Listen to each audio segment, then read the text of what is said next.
জগন্নাথ স্বয়ং কৃষ্ণ। আস্তে, যে জগন্নাথের হাত পা নাই দেখতে পান উনি কে? স্বয়ং কৃষ্ণ। বলবেন কৃষ্ণ জগন্নাথ কি করে হলো? একটু বলি। মানুষ যখন মারা যায় তখন তাকে কিসে পোড়ানো হয়? কাঠে না কয়লাতে? জোরে বলুন, একটু জোরে বলুন। আচ্ছা, মানুষের শরীর পোড়ানো হয়, শরীরের সব জায়গা পুড়ে যায়, একটা জায়গা পোড়ে না। কোন জায়গাটা? জোরে বলুন। নাভি কুণ্ডলটা।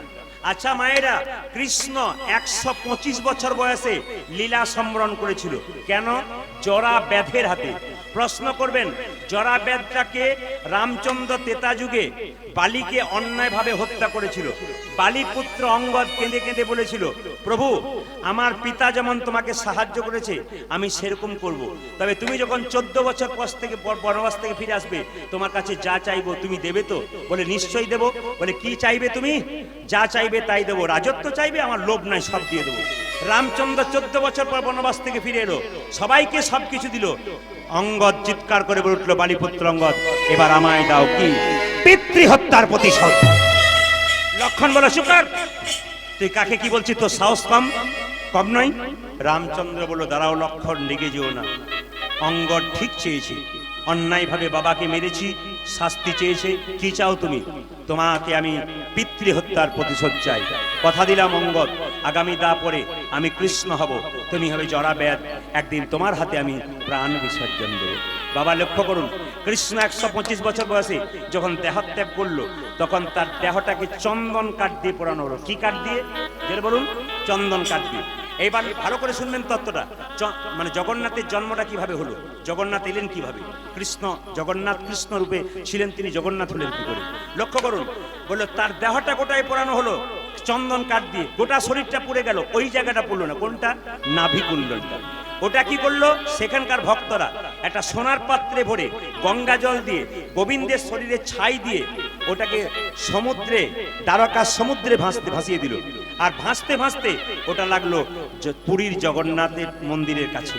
হঠাৎ পুরীর জগন্নাথের মন্দিরের কাছে যখন এলো, মানে যেখানে জগন্নাথ আছেন, হঠাৎ স্বপ্ন দিলেন পুরীর পাণ্ডাদেরকে, ভগবান তুমি আমার এই ব্রহ্ম বস্তুটা একটা সোনার পাত্রে ভরা আছে, মানে নাভিকুণ্ডলটা, ওটা নিয়ে যাও একটা নিম্ব কাঠ, মানে বুঝতে পারছো তো, দারু ব্রহ্ম, ওর মধ্যে তুমি জগন্নাথ তৈরি করে তার মধ্যে প্রতিষ্ঠা করো।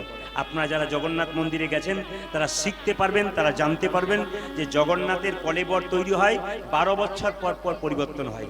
আর যে তৈরি করে সে কিন্তু বেশি দিন বাঁচে না, খুব বেশি হলে 1-2 মাস বাঁচে, তারপর সে আস্তে আস্তে মারা যায়।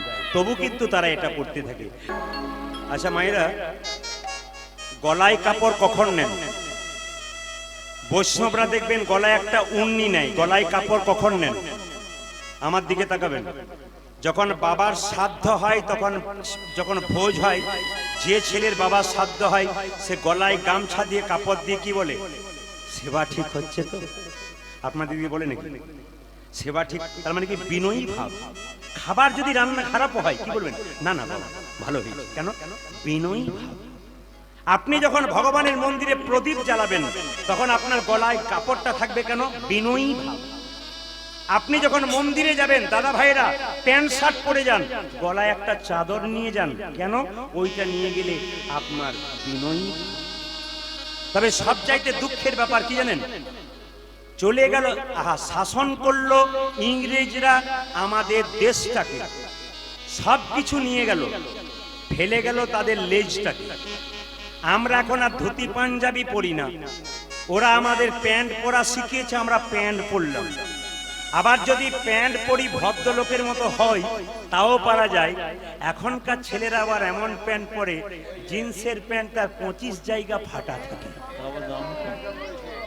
পাশে একটি বসে আছে, দাঁড়া ওকে ঠিক করে দেবো, ঠিক করে দেবো। এই দাঁড়া, 25 জায়গা ফাটা, তার আবার দাম নাকি বেশি। বাবা কোন জায়গায় পৌঁছালাম আমরা এইটাই ভাবছি। মানে আবার জিজ্ঞেস করতে গেলে বলে এইটাই তো ফ্যাশন। কি আনন্দ করে বলে এইটা। আগে তো পাগলারা এই কথা এগুলো করতো, ছেঁড়া খোড়া যে ছাত্র ওইটা, এখন তো পাগল, এখন এইটাই ফ্যাশন। ফ্যাশন যে কি আমি খুঁজেই পাই না। আবার দেখবেন আমাদের অধঃপতনটা কোন জায়গায় যাচ্ছে। দুর্গা মন্দিরে দুর্গা পুজো হচ্ছে, বিভিন্ন জায়গায় আমরা দুর্গা মন্দিরে গান করতে যাই দুর্গা পুজোর সময়, জায়গাটার নাম বলছি না। এই বছর এক জায়গায় গান করতে গেলাম, আমি চমকে গেলাম। দুর্গার প্যান্ডেল করেছে, প্যান্ডেলের দরজাতে একটা স্কুটার, তার উপরে চাপিয়েছে কে, শিব চালাচ্ছে আর দুর্গা পেছনে বসে আছে। না না, হাসি নয়, জিজ্ঞেস করলাম দাদা এগুলো কি হচ্ছে? বলে এগুলো থিম করেছে। থিম করেছে না ছাই করেছে? আমাদের অধঃপতনটাকে টেনে আনছে নাকি বলছেন? আমরা ধর্মের জায়গা থেকে আস্তে আস্তে সরে যাচ্ছি, এগুলোকে ঠিক রাখতে হবে। এইদিকে এইদিকে আবার লক্ষ্য করুন, যখন দেখবেন মা দুর্গা বিসর্জন হয়, মা যখন আসে 4 দিনের জন্য ঢাকঢোল বাজিয়ে আনে, কিন্তু মা যখন বিসর্জন হয় এমন ডিজে বাজায় বয়স্ক বাবাদের বুকে বড় কষ্ট হয়, কিন্তু কিছু বলতে পারে না। কেন? বেপরোয়া হয়ে যায় আমাদের ছেলেরা।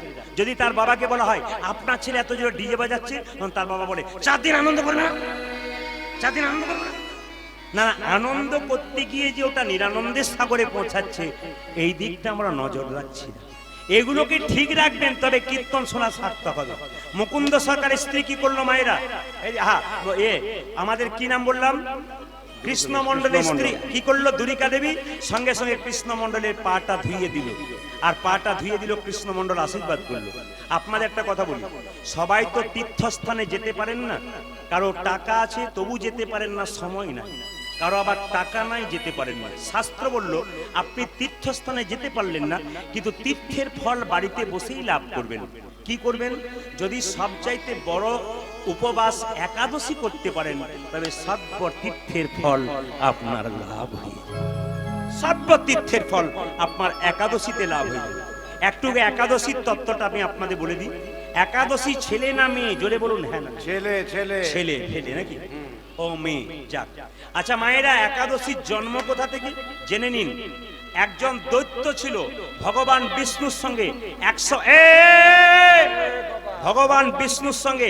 100 বছর যুদ্ধ করলো। ভগবান বিষ্ণু লীলা করবার জন্য ভয়ে ভীত হয়ে গুহার মধ্যে ঢুকে গেল। দৈত্য ছুটে গিয়ে এবার ঢুকে গেলে তুমি গুহার মধ্যে, এবার বেরো, তোমার শেষ করে দেবো। দৈত্য যখন দাঁড়িয়ে আছে ভগবান বিষ্ণুকে মারবার জন্য, ভগবান বিষ্ণুর শরীর থেকে একটা অপূর্ব জ্যোতি বেরিয়ে এলো। সেই জ্যোতি থেকে সৃষ্টি হলো একজন রমণী, আর সেই রমণী এমন করলেন, সেই দৈত্যের মস্তকটাকে ছেদন করলেন। সঙ্গে সঙ্গে ভগবান বিষ্ণু বলল, বারে মেয়ে, আমি যাকে কিছু করতে পারলাম না তুমি তাকে মেরে ফেললে। মেয়েটা বলল, আমাকে অপমান করছেন কেন? আপনার শরীর থেকে তো আমি সৃষ্ট, আপনার ক্ষমতাতেই তো আমি ক্ষমতা পেয়েছি, আমাকে অপমান করলেন কেন? বলছে, না না, তুমি কি চাও? মেয়েটি বলে উঠলো, আমি এইটাই চাই, আমাকে এমন একটা স্থান দাও, জগতের জীব যদি আমার মধ্যে আসে তাহলে সমস্ত তীর্থের ফল সে যেন লাভ করতে পারে। ভগবান বললেন, ওগো মেয়ে, তোমার নাম হলো আজ থেকে একাদশী। তোমার মধ্যে যদি কেউ যেতে পারে, তবে তার সমস্ত তীর্থের ফল একসঙ্গেই লাভ করে। এই জন্য মায়েরা, মুসলিম সমাজে দেখবেন, এই তো ঈদ হয়ে গেল, মুসলিম সমাজে দেখবেন 30 দিন রোজা রাখে, ভোর 4টে থেকে সন্ধ্যে 6টা পর্যন্ত থুতু পর্যন্ত গিলল না। আর আমরা 15 দিন পর পর একবার করে একাদশী ফল খেতে পাবেন, সবজি খেতে পারেন, সাবু দানাও অনেকে খেতে পারেন দুগ্ধ দিয়ে, কলা দিয়ে, তাও আমাদের করতে পারলাম না। আমরা ধর্মটাকে কোন জায়গায় পৌঁছাবো আমরা নিজেই খুঁজে পাচ্ছি না। ওদের এইটুকু বাচ্চাগুলো মাকে বলে, মা রোজা করব, মা তখন বলে আল্লাহ তোর বরকত করবে। আর আমাদের এইটুকু ছেলেগুলো যদি বলে, মা আজকে তুমি ফল খেয়ে একাদশী করবে, আমিও করব, তখন কানটাকে ধরে বলে, ডাক্তার বাবু বলেছে না খালি পেটে থাকতে বারণ করেছে, মারবো, বুড়ো হবি তখন করবি। না না, আমরাই তো তৈরি করে দিচ্ছি নাকি বাবা, না কি বলছেন? আমরাই তো ধ্বংসের পথটা তৈরি করে দিচ্ছি। বাবারা যেগুলোকে রেখে গেল এত ধনকে, সেগুলোকে আপনারা ধরে রাখতে পারলেন না, এর চাইতে লজ্জার কি হতে পারে? তাই লক্ষ্য করুন মায়েরা, দুরিকা দেবী তার স্বামীকে প্রণাম করলো, অপরাধ নেবেন না। এতজন কীর্তন শুনতে এসছেন, কে কে সকালবেলায় স্বামীকে প্রণাম করেন? হাত তুলে দেখেন। দাদারা ভাবছে এতদিন পরে আপনি আমাদের হয়ে বললেন, কেউ বলে না।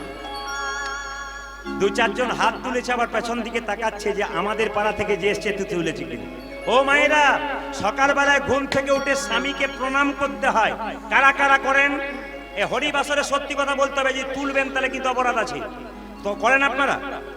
2-4 জন দাদারা দেখছে আমাদের যিনি এসছেন তিনি তুলেছেন কিনা। না না, দেখেনি। আস্তে, আজকে কীর্তন শুনে কালকে সকালবেলায় স্বামীকে প্রণাম করবেন, দেখবেন আপনার লাভ আছে। দাদা ভাইয়েরা, আজকে কীর্তন শুনে বাড়ি যাবেন, পাগুলো ধুয়ে মুছে একটু শোবেন, আপনাদের কাদা বাড়িয়ে না থাকে। প্রণাম হয়ে যাবে। লক্ষ্য করুন মুকুন্দ সরকার কি করেছে, কৃষ্ণমন্ডল। কৃষ্ণমন্ডল যেই না বলেছে, হ্যাঁ গো তুমি কিছু জিজ্ঞেস করছো স্বামী, তুমি যে জগন্নাথ মন্দিরে গিয়েছিলে কেমন জগন্নাথ দেখলে? তার মানে একবারও জিজ্ঞেস করতে পারছে না তুমি কি চাইলে, ভয়ে চাইছে না। হ্যাঁ গো তুমি কি কেমন দেখলে জগন্নাথ, একটু বলো না একটু। বুঝতে পেরেছে কৃষ্ণমন্ডল ও জিজ্ঞেস করতে চাইছে কিছু চেয়েছো কিনা। জানো জানো জানো দুরিকা, আমি গিয়েছিলাম কিছু চাইবো না ভেবেছিলাম, একটা জিনিস চেয়ে ফেললাম। কি চাইলে তুমি, কি চাইলে? গাড়ি বাড়ি? না গো না, আমার যেন মন থেকে হলো আমি একটা কৃষ্ণ ভক্ত সন্তান চাই। দুরিকা দেবী আছা রেখে প্রণাম করে বলল, স্বামী তুমি যখন থেকে জগন্নাথ মন্দিরে গিয়েছিলে সেই দিন থেকে আমি নারায়ণের চরণে কেঁদে কেঁদে বলেছিলাম আমি জগতে কিছুই চাই না, একটা কৃষ্ণ ভক্ত সন্তান চাই। আমার মনের আশা যেন পূর্ণ হয়ে গেছে।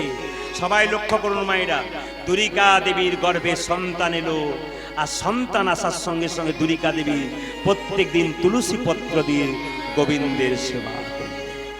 এখানে কিন্তু এই গানটা গাইবার পরে আপনারা ভক্তি ভরে শুনে নেবেন। গোপাল যে আমাকে দিল, আপনারা গোপাল কোলে করেছেন, আপনারা গোবিন্দের সেবা করছেন, কিভাবে করবেন আমি ছোট ছোট টিপসগুলো আপনাদের দিয়ে দেবো, আপনি এভাবে করবেন।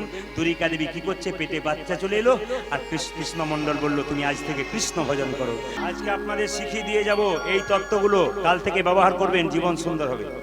আচ্ছা মা কিছু মনে করবেন না, ভগবানের মন্দিরে ঘন্টা বাজান, জোরে বলুন হ্যাঁ না না, জোরে বলুন।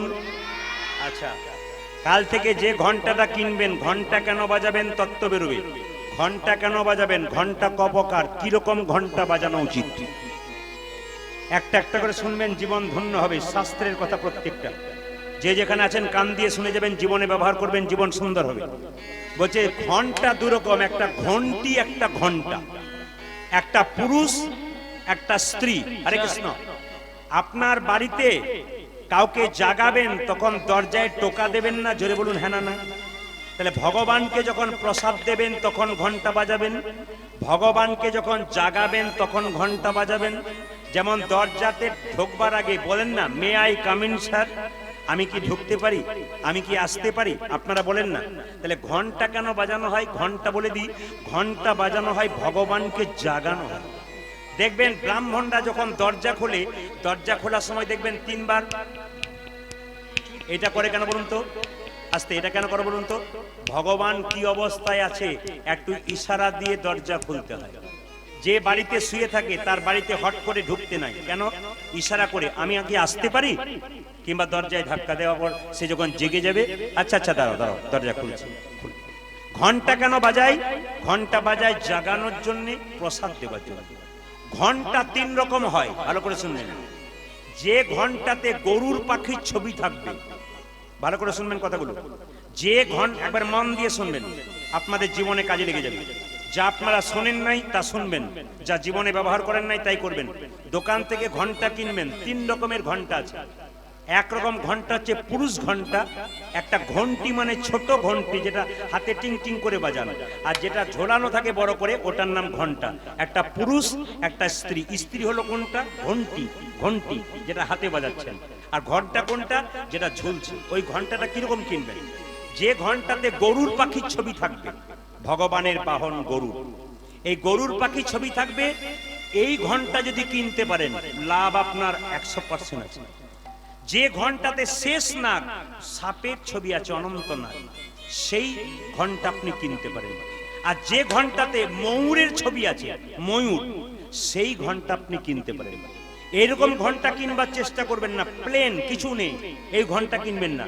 তাহলে কি কি বললাম একটু মন দিয়ে শুনতে পারলেন। যে ঘন্টাতে গরুরের ছবি থাকবে, গরুর পাখি, যে ঘন্টাতে ময়ূর পাখি থাকবে, যে ঘন্টাতে সাপের ছবি থাকবে, সেই ঘন্টা আপনি কিনতে পারেন। আর ঘন্টি বাজাবেন কখন, যখন ভগবানকে জাগাবেন। ঘন্টা বাজাবেন কখন, যখন প্রসাদ দেবেন তখন। দুভাবেই বাজানো যায়। এইবার বলি, মন্দিরে আচমন করেন, জোরে বলুন হ্যাঁ না না। এইবার আচমনের বিধি আছে, নিয়ম আছে, শাস্ত্রের কথা বলি। আমি কিন্তু যে কথাগুলো বলবো শাস্ত্রের বাইরে বলবো না, মুখস্থ বিদ্যা বলছি, আমি শিখে বলছি, আমি পড়ে বলছি। যদি শুনে বলি তাও বলে দিই কোন জায়গা থেকে বলছি, শিখে বললে পড়ে বললে এটা স্মৃতিশাস্ত্রে লেখা আছে, আচমন করা হয় কবার? জোরে বলুন, একটু জোরে বলুন। বাচ্চাগুলো যে জানে তাতে আমি খুশি। আচমন করা হয় 3 বার। আচমন করার সময় হাতটা কেমন হবে দেখুন। গরুর কান দেখেছেন? জোরে বলুন হ্যাঁ না না। এই গরুর কানটা এরকম ধরনের হয়, ভালো করে দেখুন। গরুর কানটা কিন্তু এরকম ধরনের হয়, ভালো করে যে যেখানে আছেন। গরুর কানটা যেমন হয়, হাতটা এরকম হবে। জলটা হাতে নেবেন কবার? 3 বার। প্রথমবার নেবেন এমন পরিমাণ জল নেবেন যে জলটা খেলে আপনার বুক পর্যন্ত যায়। আমি এটা কিন্তু বৈষ্ণব শাস্ত্র যারা কৃষ্ণ মন্ত্র নিয়েছে তাদের জন্য বলছি, যেন বুক পর্যন্ত যায়। ভালো করে শুনবেন, দামি দামি কথা কিন্তু আমি আজকে আসলে যে কথাগুলো বলে যাব একটা একটা করে শুনবেন। ইউটিউবে বেরিয়ে যাবে, সেদিন আপনি আবার পেয়ে যাবেন, কিন্তু সেটা পেতে আপনার দেরি হবে। আজকে থেকে আরম্ভ করবেন। আচমন করার বিধি বাবারা সব জানেন, যারা বৈষ্ণব আছেন। এরকম হাতে হাতটা কিন্তু গরুর কানের মতো হবে। জলটা এখানে দেবেন 3 বার। প্রথমে কেশবায় নমঃ, জলটা খাবেন। দ্বিতীয়বার কি? মাধবায় নমঃ। তৃতীয়বার কি? নারায়ণায় নমঃ। কি বলবেন? কেশবায় নমঃ, মাধবায় নমঃ। জোরে বলুন, নারায়ণায় নমঃ। আরেকবার বলুন, কেশবায় নমঃ, মাধবায় নমঃ, নারায়ণায় নমঃ। 3 বার বলুন। হাতটা কার কানের মতো হবে? জোরে বলুন, গরুর কানের মতো। বাহ! জলটা কতটা পর্যন্ত যাওয়া দরকার? একবারে বুক পর্যন্ত যাওয়া।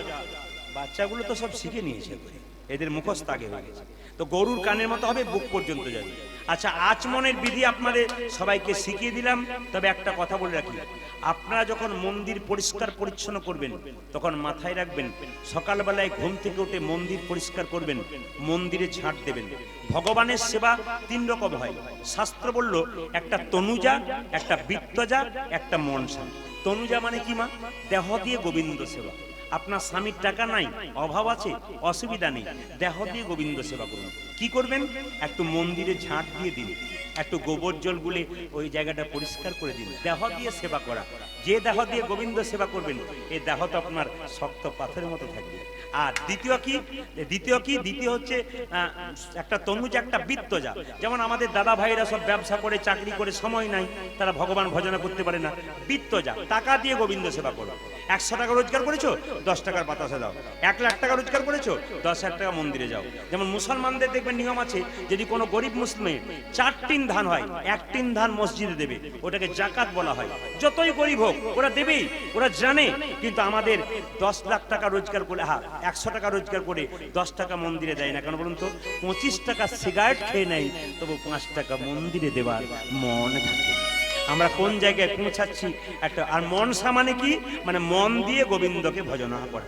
যারা মনসা মানে যে চোখে দেখতে পায় না, যে এদিকে যে চোখে দেখতে পায় না, যে পায়ে চলতে পারে না, সে মন দিয়ে ভগবানের সেবা করবে। যে যেখানে বসে আছেন মন দিয়ে শুনবেন। কীর্তন শুনতে গেলে যুধিষ্ঠির মহারাজ ছিলেন স্থির ব্যক্তি, তিনি ভগবানকে পেয়েছিলেন। দুর্যোধন ছিলেন চঞ্চল ব্যক্তি, তিনি ভগবানকে হারালেন। এখানে যারা কীর্তন শুনতে এসছে, যুধিষ্ঠির দলের মানুষ যারা, তারা ভগবান পায়। আর যারা দুর্যোধনের মতো চঞ্চল, তারা ভগবান হারায়। একটা একটা করে শুনবেন যে যেখানে বসে আছেন। আচ্ছা, বাচ্চা জন্ম নিলে মুখে কি দেওয়া হয়? জোরে বলুন, জোরে বলুন। আচ্ছা, একটু জোরে বলবেন। বাচ্চার মুখে মধু দিতে হয় কেন? জোরে বলুন, কেন? মিষ্টি মিষ্টি কথা বলবে বলে। কিন্তু আপনারা ভুল করছেন। মধুটা কিন্তু মিষ্টি কথা বলার জন্য দেওয়া হয় না। ভালো করে শুনে নিন। বাচ্চা জন্ম নেবার পর যদি কান্নাকাটি না করে, ডাক্তার বাবুরা থাপ্পড় মেরে মেরে কান্না করায়। কেন? যে বাচ্চা জন্ম নিয়ে কান্নাকাটি করে না, তাকে থাপ্পড় মেরে কান্না করায় কেন? যে ছেলে কান্না করে না, সে সুস্থ বাচ্চা হয় না। এবারে বাচ্চা জন্ম নিয়েই তো মায়ের দুগ্ধ পান করতে পারে না। জোরে বলুন হ্যাঁ না না। তখন কি করে বলুন তো? একটু মধু দিয়ে দেয়। কেন? আসল তত্ত্ব হচ্ছে তার কান্নাটাকে বন্ধ করার জন্য। কিন্তু মধু দেওয়ার নিয়মটা শুনে নিন, শাস্ত্রের নিয়ম। মধু দেবেন তখন, তবে মিষ্টি কথা বলবে। আচ্ছা, আতুর ঘর থেকে যখন অশৌচ থেকে ফিরলেন, বাচ্চাকে আতুর ঘর থেকে স্নান করে আপনি নিজে ফিরলেন, তখন আপনারা মধু দেন? জোরে বলুন, দেন? জোরে বলুন। ওই সময়টাতে দিলে বাচ্চা মিষ্টি মিষ্টি কথা বলে, শাস্ত্রের নিয়মে যাবে। যখন আতুর ঘর থেকে বাচ্চাটা আসবে, মা আসবে, শৌচ অশৌচ ফিরে, তখন কিন্তু দিলে হয়। আরো ভালো হয় যেদিন আপনার বাচ্চার মুখে ভাত হয় সেই দিন যদি আপনারা বাচ্চাকে একটু মধু দিতে পারেন প্রথমে ভগবানের চরণে দিয়ে, তাহলে সে মিষ্টি মিষ্টি কথা বলে। এখন কৃষ্ণমণ্ডলকে পাড়ার লোকে বলল, কৃষ্ণমণ্ডল এমন ছেলের জন্ম দিলে ছেলের তো কান্না বন্ধ হয় না, একটু মধু দিলে হয় না? কৃষ্ণমণ্ডল বলল, তুমি কাকে কি বলছো? একবেলা খায় একবেলা খায় না, আমার মধু কেনার পয়সাই নাই। একটা মেয়ে বলল, কৃষ্ণমণ্ডল পয়সা যদি না থাকে কারো বাড়ি থেকে মধু কিনে এনে ওকে দিয়ে দাও, মধু ধার করে এনে দিয়ে দাও। কৃষ্ণমণ্ডল একটা কথা বললো, এই কথাটা মাথায় রাখবেন, বলছে পরের বাড়ি থেকে মধু এনে মধু বাচ্চাকে দিলে সেই মধু তাকে শোধ দিতে না পারলে পরের জন্মে তার বাড়ির কুকুর হয়ে জন্ম নিতে হয়। আচ্ছা বাবা কিছু মনে করবেন না, এইদিকে তাকাবেন। কৃষ্ণমণ্ডল তার ছেলেটা যখনই আস্তে আস্তে বড় হলো তার নাম রাখলো কি জানেন? এইদিকে তাকান, দুঃখী। কেন রাখলো? দুঃখের সংসারে ছেলে জন্ম নিল, নাম রাখলো দুঃখী। গলাতে পরিয়ে দিল একটা তুলসীর মালা। অপরাধ নেবেন না, এতজন কীর্তন শুনতে এসছেন, যারা তুলসীর মালা পড়েছেন একটু কৃপা করে হাতটা তুলবেন তো, কারা তুলসীর মালা পড়েছেন? বাহ বাহ বাহ, ভেরি গুড। না মানে সবাই পড়েছে, এই জন্য বুঝতে পারছি আপনাদের এই মাটিটা এত সুন্দর কেন। এত রাত্রিতে বসে আপনারা কীর্তন শুনছেন কেন, তার প্রমাণ হচ্ছে কি এখানে সব তো তৈরি হয়ে এসেছেন, সব তো তৈরি হয়ে এসছেন। কেন বলুন তো? আপনারা মায়েরা সেজে এসছেন তো? জোরে বলুন হ্যাঁ না না। সেজে এসছেন, এই যে সেজে এসছেন তো মায়েরা? কিছু মনে করবেন না, কিছু কিছু লোকের বাড়িতে বাসা হয়, যখন আমরা বাথরুমে চান করতে যাই যেন মনে হয় বাথরুম নয় কসমেটিক্সের দোকান, কোনটা নেবো কোনটা না। আবার দেখবেন সাজার কথা যখন বললাম একবারে তত্ত্বের দ্বারা বোঝাবো, মন দিয়ে শুনবেন। অনেক মেয়েরা কীর্তন শুনতে আসবে, তার আগে আয়নার সামনে আমার দিকে তাকান,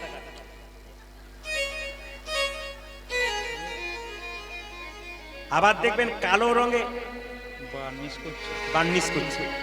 নারায়ণ লক্ষ্মীকে বলছে, লক্ষ্মী এত সুন্দর রংটা দিলাম পছন্দ হলো না, আবার বার্নিশ করছি। তখন লক্ষ্মী বলছে, যতই বার্নিশ করুক ধুইয়ে দিলে আবার ওই রংটাই বেরিয়ে যাবে। মানে ও লোক ঠকানোর চেষ্টা করছে। ও মায়েরা, সাজের কথা যখন বললাম তখন মন দিয়ে শুনবেন, দামি কথা। আপনাদের সাজের কথা বলবো। আপনারা স্মৃতিতে কি নিয়েছেন যারা সধবা নারী? জোরে বলুন, একটু জোরে বলুন। দাদা ভাইরা আজকে মন দিয়ে শুনবেন, স্বামীর অমঙ্গলের জন্য না মঙ্গলের জন্য সিঁদুর নেন? জোরে বলুন। কি জন্যে? মঙ্গলের জন্য। আচ্ছা বলি, সিঁদুরটা নেন কেন? মঙ্গলের জন্য। সিঁদুর নিতে হয় কোন আঙ্গুলে? একটা এই আঙ্গুলে, একটা এই আঙ্গুলে। এই আঙ্গুলে সিঁদুর নিলে কি হয়? স্বামী স্ত্রীর সম্পর্কটা পাকা হয়। এই আঙ্গুলে সিঁদুর নিলে কি হয়? স্বামীর আয়ু দীর্ঘায়ু হয়। এটা কে দেখিয়ে দিয়েছে? তত্ত্বের দিকে তাকান। এটা আমি দেখাই নাই, আপনি দেখান নাই। রামায়ণ পড়ুন, দেখবেন সীতা যখন সিঁদুর নিত একদিন এই আঙ্গুলে একদিন এই আঙ্গুলে। যখন সিঁদুর নিচ্ছে তখন পেছন থেকে হনুমান প্রশ্ন করছে, মা মা সিঁদুর নিচ্ছ কেন? তখন সীতা বলছে, চুপ কর, এই জন্য তোকে আমার পছন্দ লাগে না। ভালো কাজ করতে গেলে পিছু রাখিস, এক পাশে চুপচাপ বসে থাক, সিঁদুর না হোক তারপর যা জিজ্ঞেস করবি করবি। এর থেকে মায়েরা কি শিখলেন? যখন আপনারা সিঁদুর নেবেন একটা নির্জন জায়গায় নেবেন, কেন? যেন কেউ পিছু ডাকতে না পারে। আচ্ছা সিঁদুর তো আপনারা স্মৃতিতে নিন। শাস্ত্র বললো সিঁদুর 5 জায়গায় নেওয়া দরকার। সিঁদুর 5 জায়গায়। আচ্ছা বলবো না, বাদ দিয়ে দেবো, বলবো না, বাদ দেবো। আর একবার বায়না করবেন তারপর বলে দিয়ে দেবো, আজকেই বলবো নাকি? আচ্ছা, সিঁদুর 5 জায়গায় নেবেন। এইদিকে দেখেন, সিঁদুর 5 জায়গায় নেবেন। কোথায় কোথায়? একটা স্মৃতিতে। 2 নম্বর, আপনার যে টিপ নিচ্ছেন ওখানে একটা সিঁদুরের ফোঁটা নিতে হয়। তারপর টিপ নেবেন, যা নেবেন নেবেন। আর কোন জায়গাতে? কণ্ঠে নিতে হয়। কয় জায়গা হলো জোরে বলুন? 3 জায়গায়। আর নিতে হয় কোথায়? শাখাতে 4 জায়গায়। আর নিতে হয় কোথায়? কাপড়ের কোণে। কাপড়ের যে এই কোণটা রয়েছে না, ওখানে একটু সিঁদুর লাগাতে হবে। তাহলে ক জায়গায় সিঁদুর বললাম? স্মৃতিতে, আচ্ছা একটা একটা, স্মৃতিতে, আর কপালে 2, কণ্ঠে 3, আর কোথায়? হাতের শাখাতে 3, আর কটা হলো? 4, আর শাড়ির কোণে কটা হলো? 5। তো সীতা, আপনি যখন সিঁদুর নেবেন নির্জন জায়গায় নেবেন, কেউ যেন আপনাকে দেখতে না পায়, দেখতে পেলেও যেন পিছু না ডাকে, এরকম ভাবে নেবেন। তবে সিঁদুরের কৌটের ভাগ আপনারা কাউকে দেবেন না। কোনো মেয়ে যদি এসে বলে, দিদি আমার সিঁদুর শেষ হয়ে গেছে, তোমার একটু সিঁদুর দাও তো, না না, যে কৌটো থেকে আপনি সিঁদুর নেন সিঁদুরের ভাগ দিতে নাই। আপনি নতুন কৌটো থেকে দান করেন, তাতে আপনার লাভ হবে। তবে একটা কথা বলি, মঙ্গলবার দিন যদি এই কাজটা কেউ করতে পারেন লাভ আছে আপনাদের। কি করবেন মঙ্গলবার দিন? হনুমানের চরণে কেউ যদি একটু সিঁদুর দিয়ে তার কপালে তেল সিঁদুর মাখিয়ে দিতে পারেন, তার সিঁদুর তো দীর্ঘায়ু হয়ে যায়। হনুমানজির চরণে দেবেন আপনারা সিঁদুর। একটা ছোট্ট কথা বলি, সীতা যখন এরকম করে সিঁদুর নিচ্ছে, হনুমান পেছন থেকে প্রশ্ন করলো, মা সিঁদুর নিলে কি হয়? নেওয়া হওয়ার পর সীতা বলল, সিঁদুর নিলে তোর প্রভুর একটু মঙ্গল হয়। যেই না বলে, এদিকে দেখান, যেই না বলেছে মঙ্গল হয়, সঙ্গে সঙ্গে হনুমান প্রশ্ন করছে, আচ্ছা মা, এই যে তুমি যে স্মৃতিতে লম্বা করে সিঁদুর নিচ্ছ, এই জগতে যে মেয়েরা লম্বা সিঁদুর নেয় তার কি হয়? বলছে, যে মেয়ে স্মৃতিতে যত লম্বা সিঁদুর নেবে তার স্বামীর আয়ু তত লম্বা হয়। হনুমান প্রশ্ন করলো, যে মেয়ে খাটো সিঁদুর নেয় তার কি হয়? ওটা বলবো না, ওটা বললে গন্ডগোল আছে। কেন বলুন তো, প্রায় তো সব খাটোই দেখা যাচ্ছে, ঝগড়া বেঁধে যেতে পারে না বলেই। সিঁদুর খাটো নিলে কি হয়? সীতা বলছে, ওরে হনুরি, এই জগতে যে মেয়ে যত খাটো সিঁদুর নেবে তার স্বামী তত তাড়াতাড়ি বল হরি বল হরি। যারা খাটো নিয়েছেন তাদের স্বামীরা ভাবছে, ভাগ্যে প্রদীপ বাবু এসেছিল, আজকে রাতে বাড়ি চলো, তারপর দেখাচ্ছে। যা চাইছে তাই পাচ্ছে, যা খুঁজছে তাই পাচ্ছে, সিঁদুরটাকে খাটো করছে ওপরে পাঠানোর জন্য। মায়েরা এই দিকে দেখান, সিঁদুর খাটো করবেন কখন? আসলে আপনাদের যখন বিয়ে হয়েছিল, অপরাধ দেবেন না, তখন দেখবেন বিয়ে হবার সময় সিঁদুর দেওয়ার সময় একটা মন্ত্র বলে। ওই মন্ত্রটা বাংলা অর্থ কি? আজ থেকে তোমার সব চাওয়া পাওয়া পূর্ণ করে দিলাম, তুমি যা চাইবে তাই পাবে। আজকে রাতে গিয়ে বলবে দুটো সোনার বালা দাও, বলে 10 দিন পর দেবো। 10 দিন গেল, 1 মাস গেল, সিঁদুর খাটো করতে শুরু করে দিল। না না, এটা গেল বাইরের কথা। আচ্ছা, সিঁদুর আবার দেখবেন সবচাইতে লজ্জার ব্যাপার, এখনকার মেয়েদের, আপনাদের এখানে নয়, স্মৃতিতে সিঁদুর না নিয়ে সাইডে নিচ্ছে। যেটা বলুন হ্যাঁ না না, এই যারা সাইডে নিচ্ছে তাদের ধিক জানাই। কেন বলুন তো, ওই মেয়েটা সম্পূর্ণ হিন্দু সনাতন ধর্মকে অপমান করছে। ওই মেয়েটা অগ্নি সাক্ষী করে বিয়ে করেছে, ওর স্বামীকে অপমান করছে। ওই মেয়েটা সমাজকে অপমান করছে, ওই মেয়ে সমাজটাকে দূষিত করে দিচ্ছে। জেনে রাখুন, যে মেয়ে যত স্মৃতিতে সিঁদুর না নিয়ে সাইডে সিঁদুর নেবে, তার স্বামীর সঙ্গে তার সম্পর্ক তাড়াতাড়ি সাইড হচ্ছে। এই জন্য মায়েরা, সিঁদুরটা যখন হনুমান যখন দেখলো সিঁদুর একটু নিলে স্বামীর মঙ্গল হয়, সিঁদুরের কৌটোটা নিয়ে 50 হাত দূরে গিয়ে গোটা সিঁদুরটা হনুমান গোটা শরীরে ছড়িয়ে নিল। সীতা বলছে, হনুরে, ওই জন্য লোকে তোকে বোকা বলে, আমি একটু সিঁদুর নিচ্ছি প্রভুর মঙ্গলের জন্য, আর তুই গোটা শরীরে সিঁদুরটা ছড়িয়ে নিলি।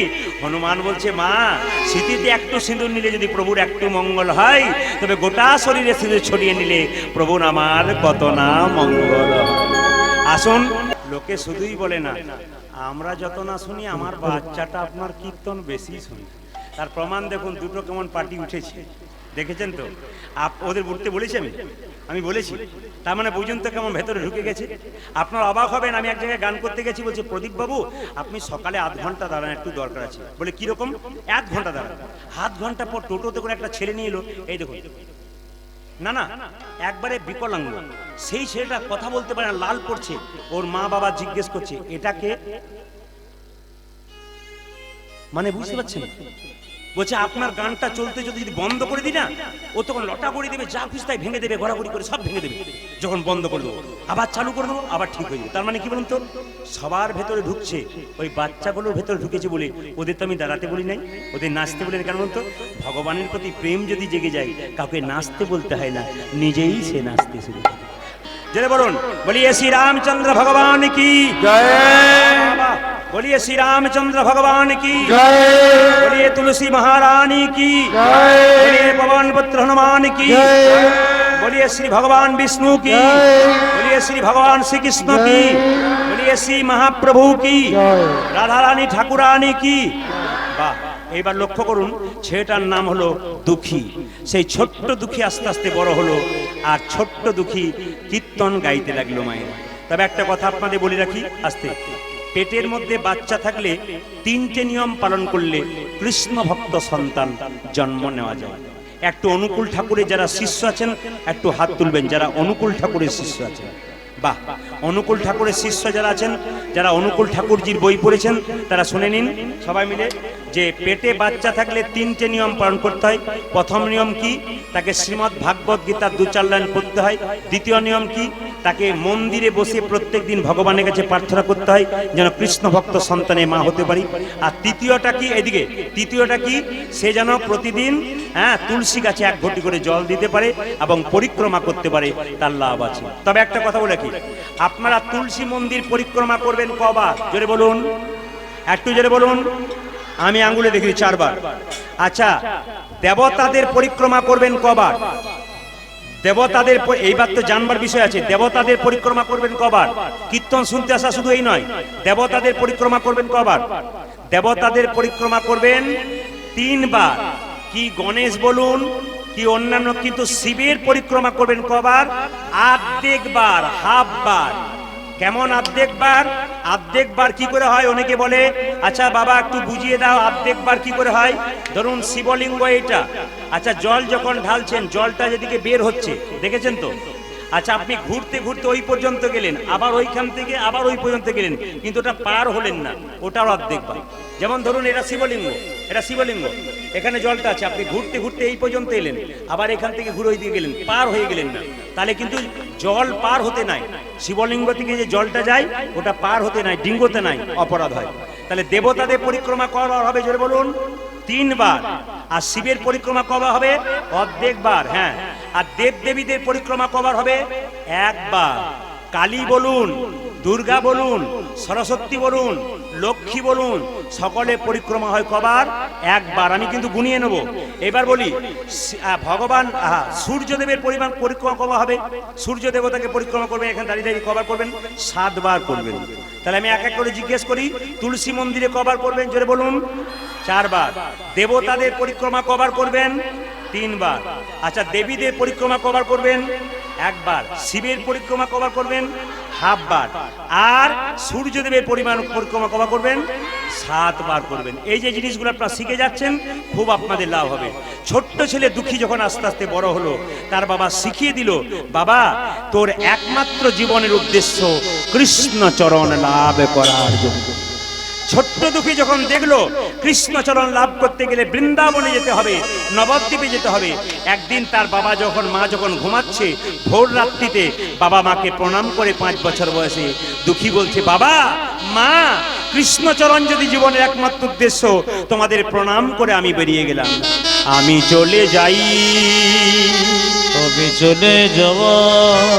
কেউ যখন শুয়ে থাকবে তাকে প্রণাম করবেন না, কেউ যখন তেল মাখবে তাকে প্রণাম করবেন না, কেউ যখন রাস্তায় হাঁটবে তাকে প্রণাম করবেন না, কেউ যখন ঘুমাবে তখন তাকে প্রণাম করবেন না, কেউ যখন স্নান করছে গিয়ে প্রণাম করবেন না, কেউ যখন দৌড়াচ্ছে তাকে প্রণাম করবেন না, প্রণাম করবে যখন স্থির থাকবে তখন।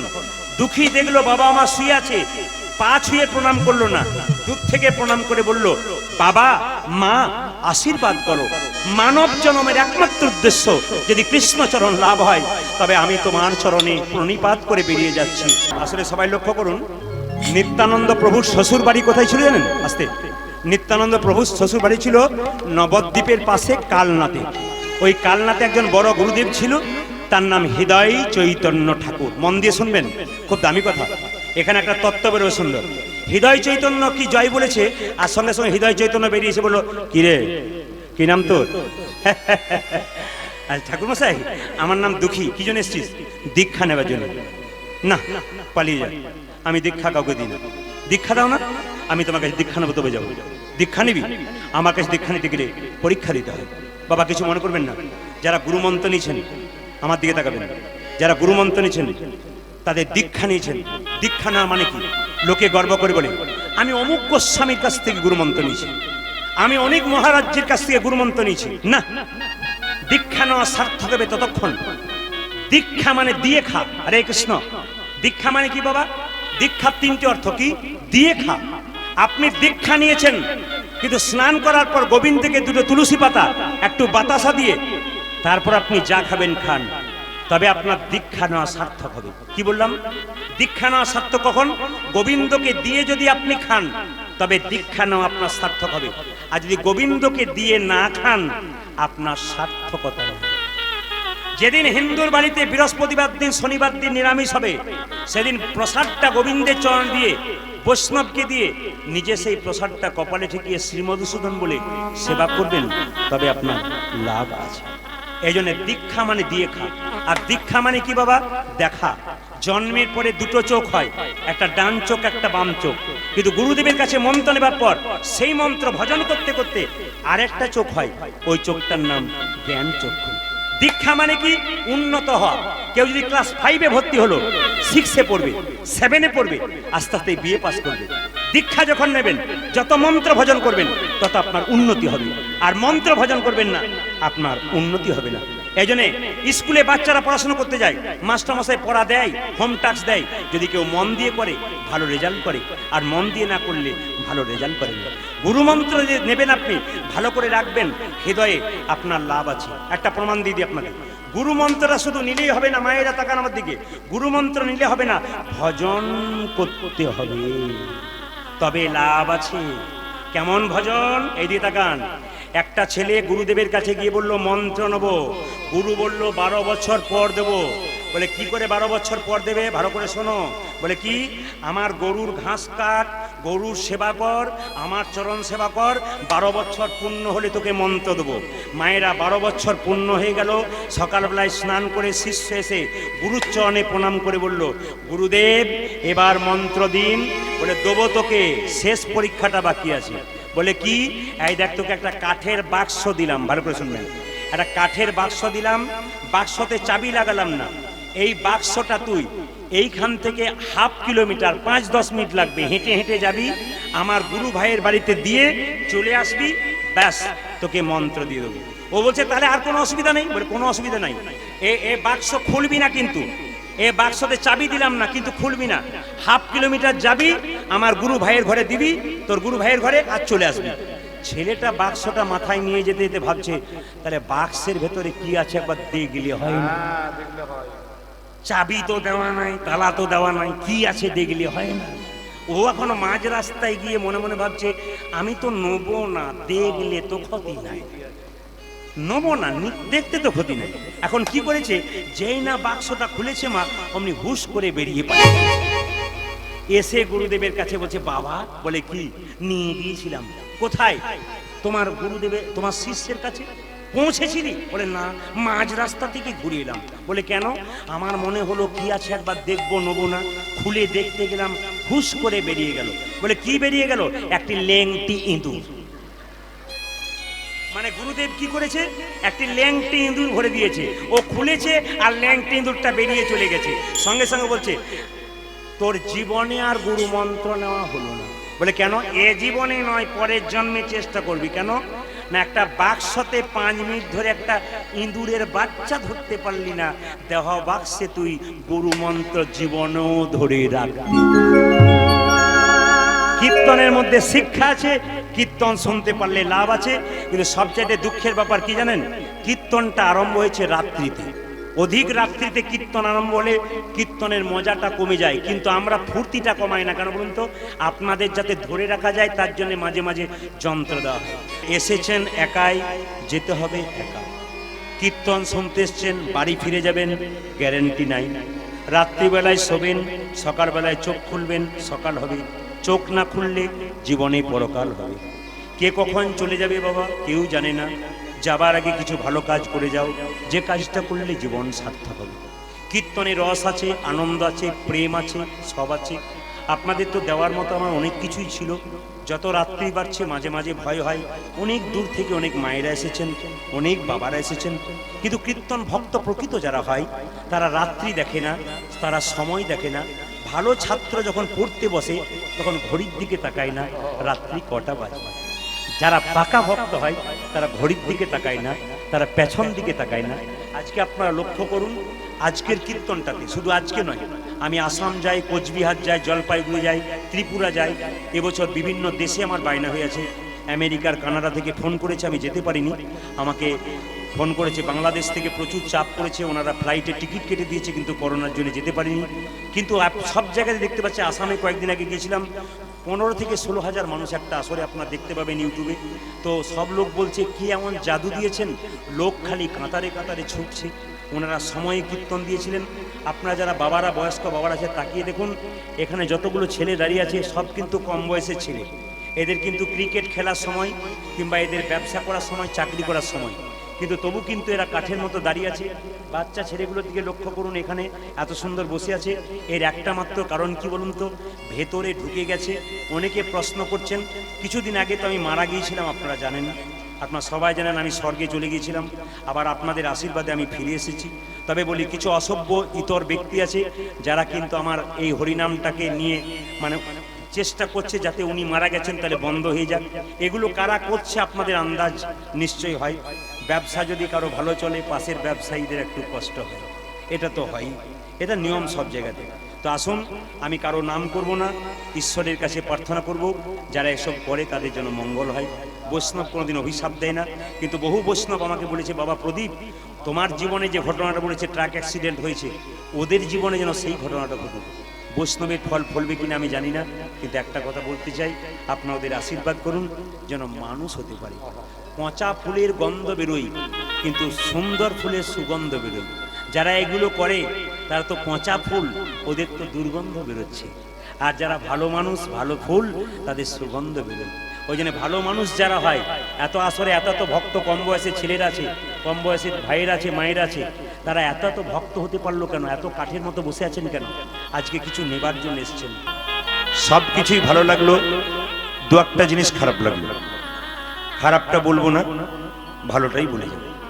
না, খারাপটা বলবো? আমি না বলে তো যাবই না। খারাপটা হচ্ছে এইটাই, দেখুন কিছু মনে করবেন না, যত রাত বাড়ে আধুনিক যুগে যে খাবারগুলো আপনারা খাচ্ছেন, সেই খাবারগুলো তো নকল খাবার খাচ্ছেন। তা নকল খাবার খেয়ে যখন পেট ভরে কেউ, ছেলে যখন পড়াশোনা করে, অর্ধেক সময় মা যদি বলে খেয়ে নে তারপর পড়বি, ছেলে যদি একবার পেট ভরে খেয়ে নেয় আর খাবার আর তার পড়ার রুচি থাকে, তখন ও বিছানা খুঁজতে থাকে। এই জন্য এখানে সেবার ব্যবস্থা আছে।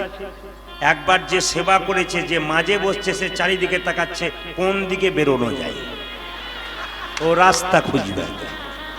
এই জন্য যত রাত্রি বাড়বে তত কষ্ট বাড়ে। এই জন্য আমার প্রত্যেকটি আসরে গান কিন্তু সন্ধ্যে 7টা থেকে 7:30। কিন্তু আজকে বড় কষ্ট পেলাম, এত রাত্রিতে কীর্তন নয়, এখনকার যুগে নয়। তবে যাই হোক, আপনারা যখন এসেছেন মহতী হরিবাসরে, আপনাদের চরণে কীর্তনিয়া প্রদীপপাল এবং সম্প্রদায়ের কোটি কোটি দণ্ডবত।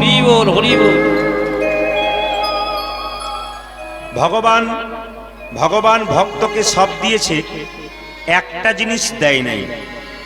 ভগবান সেটা পায়ের তলায় দেবে রেখেছে। প্রশ্ন করবেন, গাড়ি দিল, বাড়ি দিল, টাকা দিল, পয়সা দিল, ধন দিল, দৌলত দিল, স্ত্রী দিল, পুত্র দিল, একটা জিনিস দেয় নাই, সব জেলখানায় ঢোকাবো। এই যে দেখেন, একটা জিনিস দেয় নাই যে পায়ের তলায় দেবে রেখেছে। ওটা কি? শান্তি। ভগবান বললেন, সকাল থেকে সন্ধে পর্যন্ত মানুষ পরিশ্রম করছে, টাকা রোজগার করছে শুধু একটুখানি শান্তি পাওয়ার জন্য। কিন্তু শান্তি কি পাচ্ছে? জোরে বলুন হ্যাঁ না না, পাচ্ছে না। ভগবান বলল শান্তি পাবে তখন আমার চরণ যুগল ধরে। আসলে শান্তিটা তো ভগবানের চরণেই লুকিয়ে আছে, ওটাকে ধরতে জানলে আপনার কাজ আছে। তা মহাপ্রভু জন্ম নিলেন, অদ্বৈত প্রভু গঙ্গা জলে তুলসী পত্র দিয়ে মহাপ্রভুকে আহ্বান করলেন। কৃষ্ণের জন্ম আপনাদের হুগলি জেলার কোন নার্সিংহোমে হয়েছিল জানা আছে? বাবাদের বলি নাই, কিন্তু মায়েদের বলেছি। কোন নার্সিংহোমে? জেলখানায়? ও তারকেশ্বরে। আচ্ছা, বেশ বেশ। ভগবান কৃষ্ণের জন্ম হয়েছিল জেলখানায়, মানে কারাগারে। মায়েরা, এখানে যতক্ষণ কৃষ্ণ জন্ম নেয় নাই ততক্ষণ কারাগারটা অন্ধকার ছিল, আর কৃষ্ণ যখনই জন্ম নিল তখন কারাগার আলো হয়ে গেল। এখানে তত্ত্ব বোঝাচ্ছে প্রত্যেকটি ভক্ত। এখানে কিন্তু এরা বাইরে থেকে কীর্তন শুনতে এসছে, কমিটির ভাইদেরকে বলবো যারা দূরে আছেন, এরা বাইরে থেকে কীর্তন শুনতে এসছে, প্রচন্ড জ্বালাচ্ছে বাচ্চাগুলো, এরা শুনতেই পাচ্ছে না কীর্তন।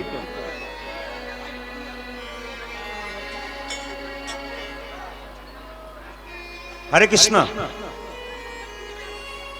বলছে কৃষ্ণ যতক্ষণ কারাগারে জন্ম নেয় না, কারাগারটা অন্ধকার ছিল, আর কৃষ্ণ যখনই জন্ম নিল কারাগার আলো হয়ে গেল।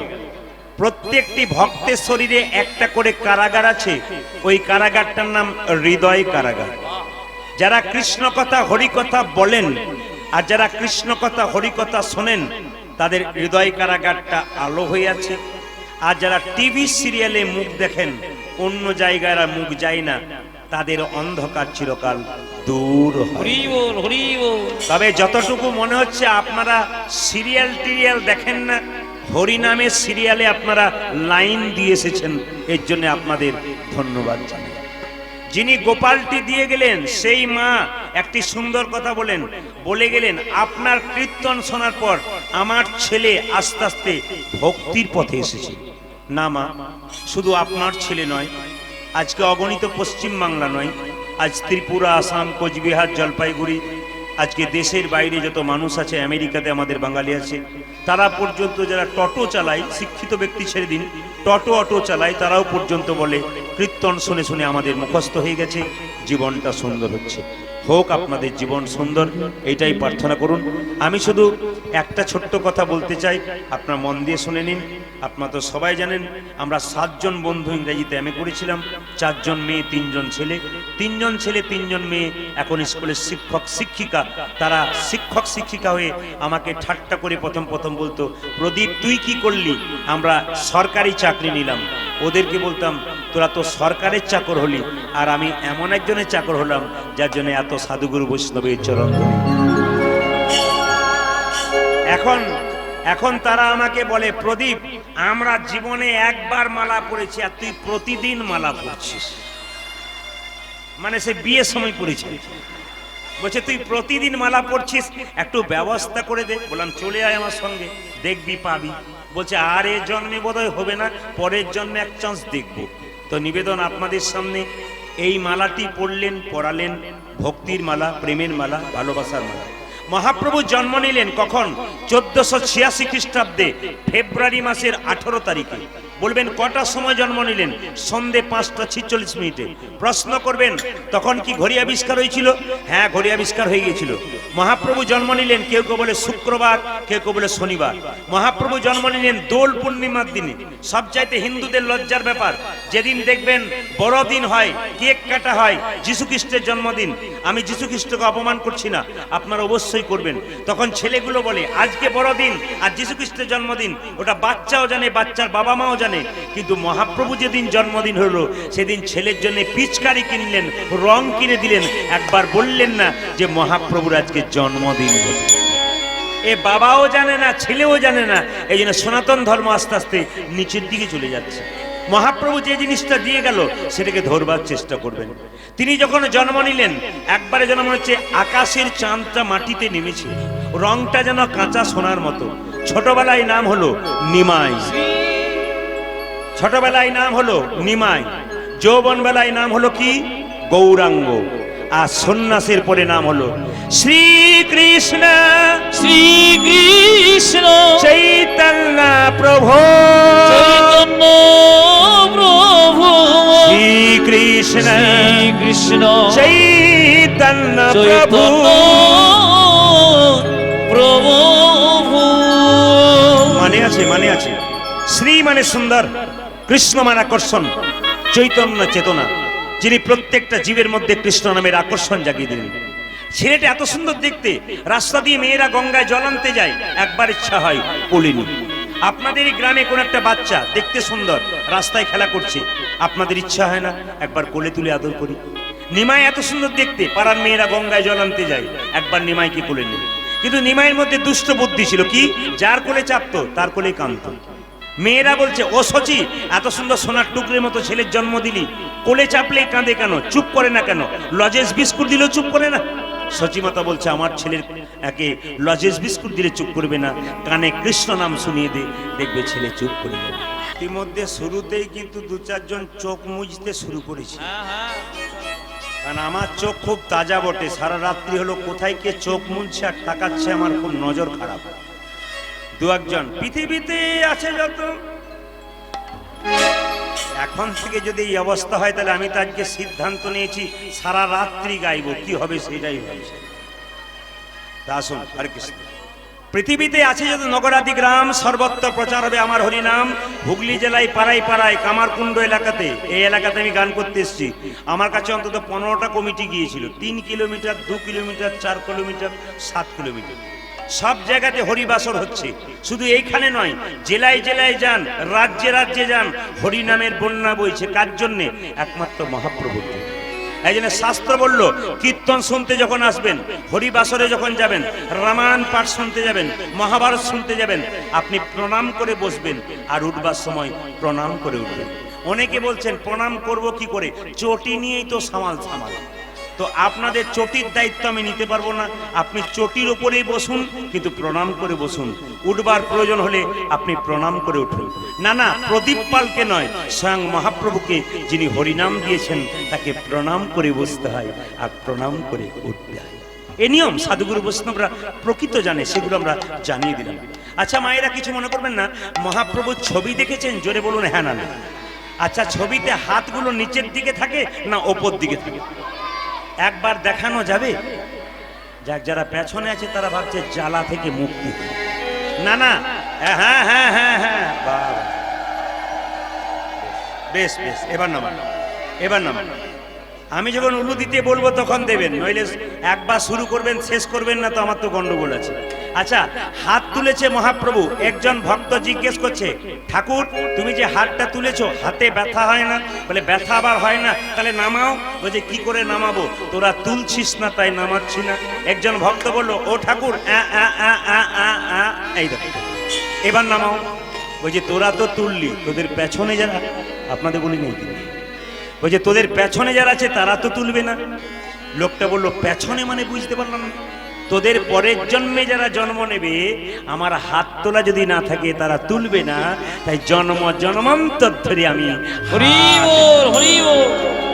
তাহলে মহাপ্রভু শুধুমাত্র যারা পৃথিবী থেকে চলে গেছে তাদের জন্য হাত তুলেছে তা নয়, যারা এখন এসেছে তাদের জন্য তুলছে, যারা আগামী দিনে আসবে তাদের জন্য হাত তুলে থাকবে। আচ্ছা মায়েরা, কিছু মনে করবেন না, হাত আমরা তুলি কখন? ও টোটো দাদা, এ কীর্তন হচ্ছে, যাব এইদিকে হাত তুলি। আর হাত তুলি কখন? যখন কেউ দেখবেন জলে ডুবে যায়, মৃত্যুর হাত থেকে বাঁচবার সময় হাত তুলি। আর হাত তুলি কখন? সবাই লক্ষ্য করুন, দেখবেন কেউ যখন হাতে বোঝা নিয়ে যায়। একটু বলবেন তো মায়েরা, মহাপ্রভু কি জলে ডুবে যাচ্ছিল? জোরে বলুন। 2-4 জন চুপ করে আছে, চুপ থাকাটাই বুদ্ধিমানের কাজ। বলার দরকার নাই, যা বলবে উনি, পয়সা নেবেন উনি যা বলবেন। না, আপনারা বলবেন একটু, মহাপ্রভু কি জলে ডুবে যাচ্ছিল? জোরে বলুন না। আর তখন সাহস পেয়েছেন। আচ্ছা, মহাপ্রভুর কি হাতে কোনো বোঝা ছিল? ছিল, যারা জ্ঞানী তারা জানে। কেন? আপনারা দেখতে পাচ্ছেন না, বোঝা ছিল, এরকম করে দাঁড়িয়ে আছে, দেখতে পাচ্ছি না। কি করে দেখবেন? এই চোখে তো দেখা যায় না। হাত যদি কেটে যায় তাহলে খালি চোখে দেখা যায়। হাত কেটে হাড় ফেটে গেলে ও খালি চোখে দেখা যায় না, এক্সরে করতে হয়, তারপর জানা যায়। তাহলে কোন চোখে আপনি ভগবানের ভাব বুঝতে পারবেন? গুরুরূপী ডাক্তারের কাছে গিয়ে যদি কেউ প্রেমরূপী নয়নের অনুমিলন করতে পারে, একমাত্র মহাপ্রভুর ভাব। ও মায়েরা, প্রেমের নয়ন যার আছে, একমাত্র প্রেমিক ভগবানকে সে দেখতে পারে। আর যার নয়নের মধ্যে কোনো প্রেম নাই, বিগলিত ধারা নাই, সে ভগবানকে বুঝতে পারে। আচ্ছা, মহাপ্রভু যে হাতটা তুলে আছে, আর কি করে বুঝবেন? একটু বুঝিয়ে দিই আপনাদের। আপনাদের এখানে কীর্তন হচ্ছে, বাবাকে খবর দিলেন কীর্তন হবে, বাবা এলো, মেয়ে যা খেতে ভালোবাসে তাই আনলো, কিন্তু আরেকটা জিনিস বাবা মেয়ের জন্য আনলো, ওটা কিন্তু অনুভব করলো, দেখা গেল না। কি বলুন তো? প্রেম আর ভালোবাসা। হরিনাম শুনলে 3টে জ্বালা দূর হয় মায়েরা। প্রশ্ন করবেন জ্বালাগুলো কি কি? শাস্ত্র বলল, আদি ভৌতিক, আদি দৈবিক, আদি আধ্যাত্মিক। প্রশ্ন হচ্ছে একটা একটা করে বুঝিয়ে দেবো। আদি ভৌতিক, যেমন কুকুরে কামড়ালে কি রোগ হয়? কি রোগ হয়? যাক, আপনাদের ডাক্তারি পড়া ছিল নাকি? কুকুরে কামড়ালে জলাতঙ্ক হয়। শাস্ত্র বলল, যিনি কৃষ্ণ কথা হরি কথা বলেন তার গোটা শরীরটার নাম অমৃতময় হয়ে যায়। তখন পাগলা কুকুরের বিষ তার শরীরে কোনোদিন কাজে লাগে না, এই জন্য যদি বিষাক্ত কুকুরে পাগলা কুকুরে কামড়ায়, যিনি হরি কথা বলে তার কোনোদিন জ্বালাতঙ্ক হয় না। দ্বিতীয় জ্বালাটা কি? আদি দৈবিক রাস্তা দিয়ে পেরিয়ে যাচ্ছেন, প্রচন্ড বাজ পড়ছে, কি নাম করছেন? রাম রাম রাম। করার দরকার নাই।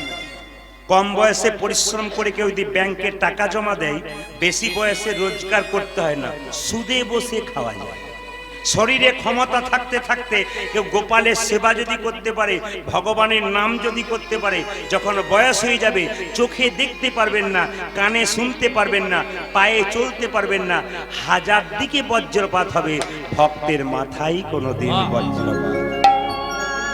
তৃতীয় আদি আধ্যাত্মিক শরীরের মধ্যে কঠিন কঠিন রোগ হবে না। ও মায়েরা, এ সংসার এমন একটা, যতক্ষণ সংসারকে দেবেন ততক্ষণ সংসার ভালোবাসবে। আপনি দেওয়া বন্ধ করুন, সংসার আপনাকে ফেলে দেবে। যেমন মায়েরা যতক্ষণ সংসারে পরিশ্রম করছেন, সংসার আপনাকে ভালোবাসছে, কিন্তু যখনই শরীরে কঠিন রোগ হয়ে যাবে আর আপনি শ্রম দিতে পারবেন না, তখন দেখবেন ডাক্তার বাবুকে দেখাবে, 15 দিন পর বাড়ির লোক জিজ্ঞেস করবে, বাঁচবে তো? আর কতদিন? দাদা ভাইয়েরা যতক্ষণ পরিশ্রম দিচ্ছেন সংসারকে, ততক্ষণ ভালোবাসছে। আপনি পরিশ্রম দেওয়া বন্ধ করুন, দেখুন আপনার ভালোবাসা বন্ধ হয়ে যাবে। রাজা দশরথ একদিন সিংহাসনে বসে আছে, হঠাৎ দেখতে পেল আয়না নিয়ে তার চুলের এই জায়গাটা পেকে গেছে আর মুকুটটা, রাজমুকুটটা হেলে গেছে। তখন রাজা দশরথ মনে মনে ভাবলো, আর আমার রাজ্যে থাকা উচিত নয়, রাজত্ব এবার দেওয়া উচিত রামকে। কিন্তু মায়েরা, রামকে রাজা করে দিল, অপরাধ নেবেন না। এই তত্ত্বটা শুনে রাখুন, আপনারা সংসারের রাজা না, না, ভগবান তো সংসারের রাজা, কিন্তু সরকার যদি বলে এ সংসারের মালিককে, তখন তো আপনি ভগবানের নামটা লেখান না, নিজের নামটা লেখান। তা আপনি কখন বুঝবেন আপনার সংসারে আপনার মুকুটটা হেলে গেছে? যখন দুপুরবেলায় রোদ্রে ঘেমে জলে কষ্ট করে বাড়ি ফিরবেন, বৌমাকে এক গ্লাস জল চাইবেন, 1 ঘন্টা পর যখন 1 গ্লাস জল আসবে, তখন বুঝবেন আপনারও রাজমুকুটটা হেলে গেছে, আপনাকেও সংসার চাইছে না। এই জন্য আপনাদের কাছে নিবেদন রইল মা, এ সংসার যতক্ষণ যারা হরি কথা কৃষ্ণ কথা বলে, তাদের শরীরে কঠিন রোগ হয় না, চলতে ফিরতে খেতে শুতে নিতাই গৌর হরি বল। আসুন, মহাপ্রভু কি করলেন? প্রত্যেকটা জীবের দ্বারে হরি নাম দিলেন। আচ্ছা মায়েরা, ভগবানের বাবার নাম কি কারো জানা আছে? ভগবানের মায়ের না, হাসলে হবে না, বলতে হবে। ভগবানের মায়ের নাম কি? বৈষ্ণবগণ জানেন ভগবানের বাবার নাম হচ্ছে কি? নন্দরাজা আর বসুদেব, একজন ঔরসজাত, একজন পালন করেছে। আর মা হচ্ছে যশোমতী, পালন করেছে, লালন করেছে। আর যিনি গর্ভে ধারণ করেছেন তার নাম দেবকী, এটা জানেন। কিন্তু ভগবান তো নিজের মুখে তা বললেন না। তিনি কি বললেন? ভক্ত আমার মাতা পিতা, ভক্ত আমার গুরু, ভক্ত আমার গুরু, ভক্ত আমার নাম রেখেছে বাঞ্ছা কল্পতরু। ভক্ত দিলে তবে আমি খাই, ভক্ত না দিলে আমি উপবাসী। ভক্ত দেবে তবে খাবে। এত বড় সংসারের মালিক যিনি, নিজে সব খেতে পারেন, গোটা সংসারের মালিক, আপনার কাছ থেকে পাই তবে খাই। আপনি দিলে তবে খাবে, নইলে দেবে। ভক্তের হাতে আছে দড়ি, ভক্ত আমাকে যেদিকে ঘোরাই আমি সেই দিকে ঘুরি। বল মায়েরা, ভক্ত আমার মাতা পিতা, ভক্ত আমার গুরু, প্রমাণটা কি? রামচন্দ্রের বড় ভক্তর নাম কি ছিল? হনুমান। একদিন হনুমান বলছে, প্রভু তোমার চরণ তো প্রত্যেক দিন দেখছি, আমি তোমার গুরুর চরণ একবার দেখতে চাই। সঙ্গে সঙ্গে রামচন্দ্র বলে উঠলো, আমার গুরুদেবের চরণ দেখতে যাবি? তবে এক কাজ কর, সরজু নদী পেরিয়ে যা, একটা বিরাট বড় পর্বত দেখতে পাবি, দেখবি গুহার মধ্যে আমার গুরুদেব পাগুলো বাইরে করে শুয়ে আছে আর মাথাটা কাপড় দিয়ে ঢাকা আছে। তুই কি দেখবি, চরণ না বদন? বলছে আমি চরণ দুটো দেখবো, প্রণাম করবো আর চলে আসবো। যেই না হনুমান সরজু নদী পার হয়েছে, রামচন্দ্রের গুরুদেবের চরণ দুটো দর্শন করেছিল। মনে মনে ভাবছে, যার চরণ এমন তার বদনে কেমন, যার চরণ এমন তার বদনে কেমন। একবার বদনটা দেখলে হয়, কিন্তু কাপড় দিয়ে ঢাকা আছে। যেই না বদনের কাপড়টা খুলেছে, দেখছে ওই দিকেও দুটো চরণ। হনুমান ভাবছে তাহলে রামচন্দ্রের গুরুদেবের মাথা নাই, খালি পাই আছে। এসে বলছে প্রভু দেখতে গিয়েছিলাম, কি দেখলি? দেখলাম তোমার গুরুদেবের চরণ। ইচ্ছা হলো যারা এত সুন্দর চরণ একবার বদনটা দেখবো। যেই না বদনটা দেখতে গেলাম অমনি দেখলাম ওই দুগোদর চরণ। তোমার গুরুদেবের কি মাথা নাই, খালি পা আছে? রামচন্দ্র বলছে, হ্যাঁ রে হনুমান, যাবার সময় তুই কি বলেছিলি? চরণ দেখবো। তুই কি বলেছিলি? বদনে দেখবো। তাহলে তুই বদন দেখতে পেতিস? বলছে না না, তোমার গুরুদেবের আমি বদন দেখতে চাই। তবে তোকে আর ওই পর্বতের গুহাতে যেতে হবে না। তুই এক কাজ কর, ওই সরজু নদীর জলে এরকম করে মুখটা তাকাবি, দেখবি নিজের গুরুদেবের বদন দেখতে পাবি আমার। আচ্ছা মায়েরা, জলের দিকে মুখ করে তাকালে ভূতের মুখ দেখা যায় না পেতের মুখ দেখা? ভূতের। ওই দেখুন একজন বলছে পেতের মুখ দেখা যায়। পেতের মুখ দেখা যায়? আচ্ছা কীর্তন শুনছে বলো।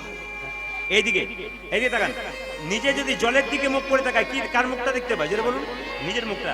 হনুমান হনুমান এরকম করে মুখটার দিকে তাকাচ্ছে, জলের মধ্যে দেখতে পাচ্ছে খালি নিজের মুখটা। ভাবছে তাহলে গুরুদেবের বদন কোথায়? তাহলে জলের ভেতরে আছে, জলটাকে এরকম করে ঘাঁটলে দিচ্ছে, আবার স্থির হচ্ছে, নিজের পোড়া মুখটা দেখছে। প্রভু বলে কি, কোথায় দেখলাম তোমার গুরুর বদন? খালি তো আমার পোড়া মুখটাই দেখতে পাচ্ছি। রামচন্দ্র বলছে, হ্যাঁ রে হনুমান, ভক্ত আমার মাতা পিতা, ভক্ত আমার গুরু। ভক্ত যদি আমার গুরু হয়, তুই আমার গুরু, তুই তোর বদন দেখবি না তো কি অন্য লোকের বদন দেখতে পারি? বল। তাই মায়েরা, আজকে মহাপ্রভুর কথাটা সবাই মিলে রাখুন। 10-5 সবে মিলে দাঁড়েতে বসিয়া কীর্তন করহ সবে হাতে তালি। আজকে অগণিত ভক্ত মহাপ্রভুকে দেখিয়ে দিন যে আমরা তোমার আছি, এটা আপনারা দেখিয়ে দিন। আচ্ছা, আজকে সারা রাত্রি কীর্তন কারা কারা শুনবেন? হাত তুলুন তো। সবাই শুনবে। যাদের গ্যাসের প্রবলেম আছে তারা বারবার ঘড়ি দেখছে আর কতক্ষণ থাকা যায়। আজকে কোনো প্রবলেম হবে না। এই দিকে তাকান, হাত তুলুন, সবাই মিলে প্রেম সে একসঙ্গে গানটা গাইবেন। মহাপ্রভু চৈতন্য চৈতন্যতে বলেছে, 10-5 সবে মিলে দাঁড়েতে বসিয়া কীর্তন করহ সবে হাতে তালি দিয়া। সবাই দাঁড়ান, কীর্তনটা করি তো। তবে একটা কথা বলবো, যারা বৈষ্ণবগণ আছেন, যারা ভক্ত আছেন, তারা প্রথম কিন্তু দেখাবেন। কেন? আপনাদের দেখে শিখবে। মাস্টার মশাই যদি হাত নিচু করে থাকে, ছাত্র কোনোদিন শিখবে না। আপনারা আগে তুলবেন, তবে আপনাদের দেখে শিখবে। আর আপনি তুলবেন না, নিজের ঘ্যাম নিয়ে বসে থাকবেন, আপনার ভক্ত তৈরি আপনি করতে পারবেন না। কিছুক্ষণ আগে আপনারা শুনলেন যে পালা হয় না লীলা হয়।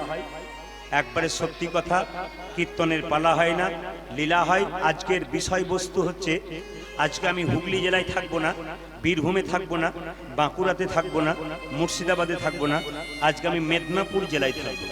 একটা ভক্তের কথা বলবো, ওই ভক্তের চরিত্রের কথা শুনলে আপনাদের পথ পরিষ্কার হবে।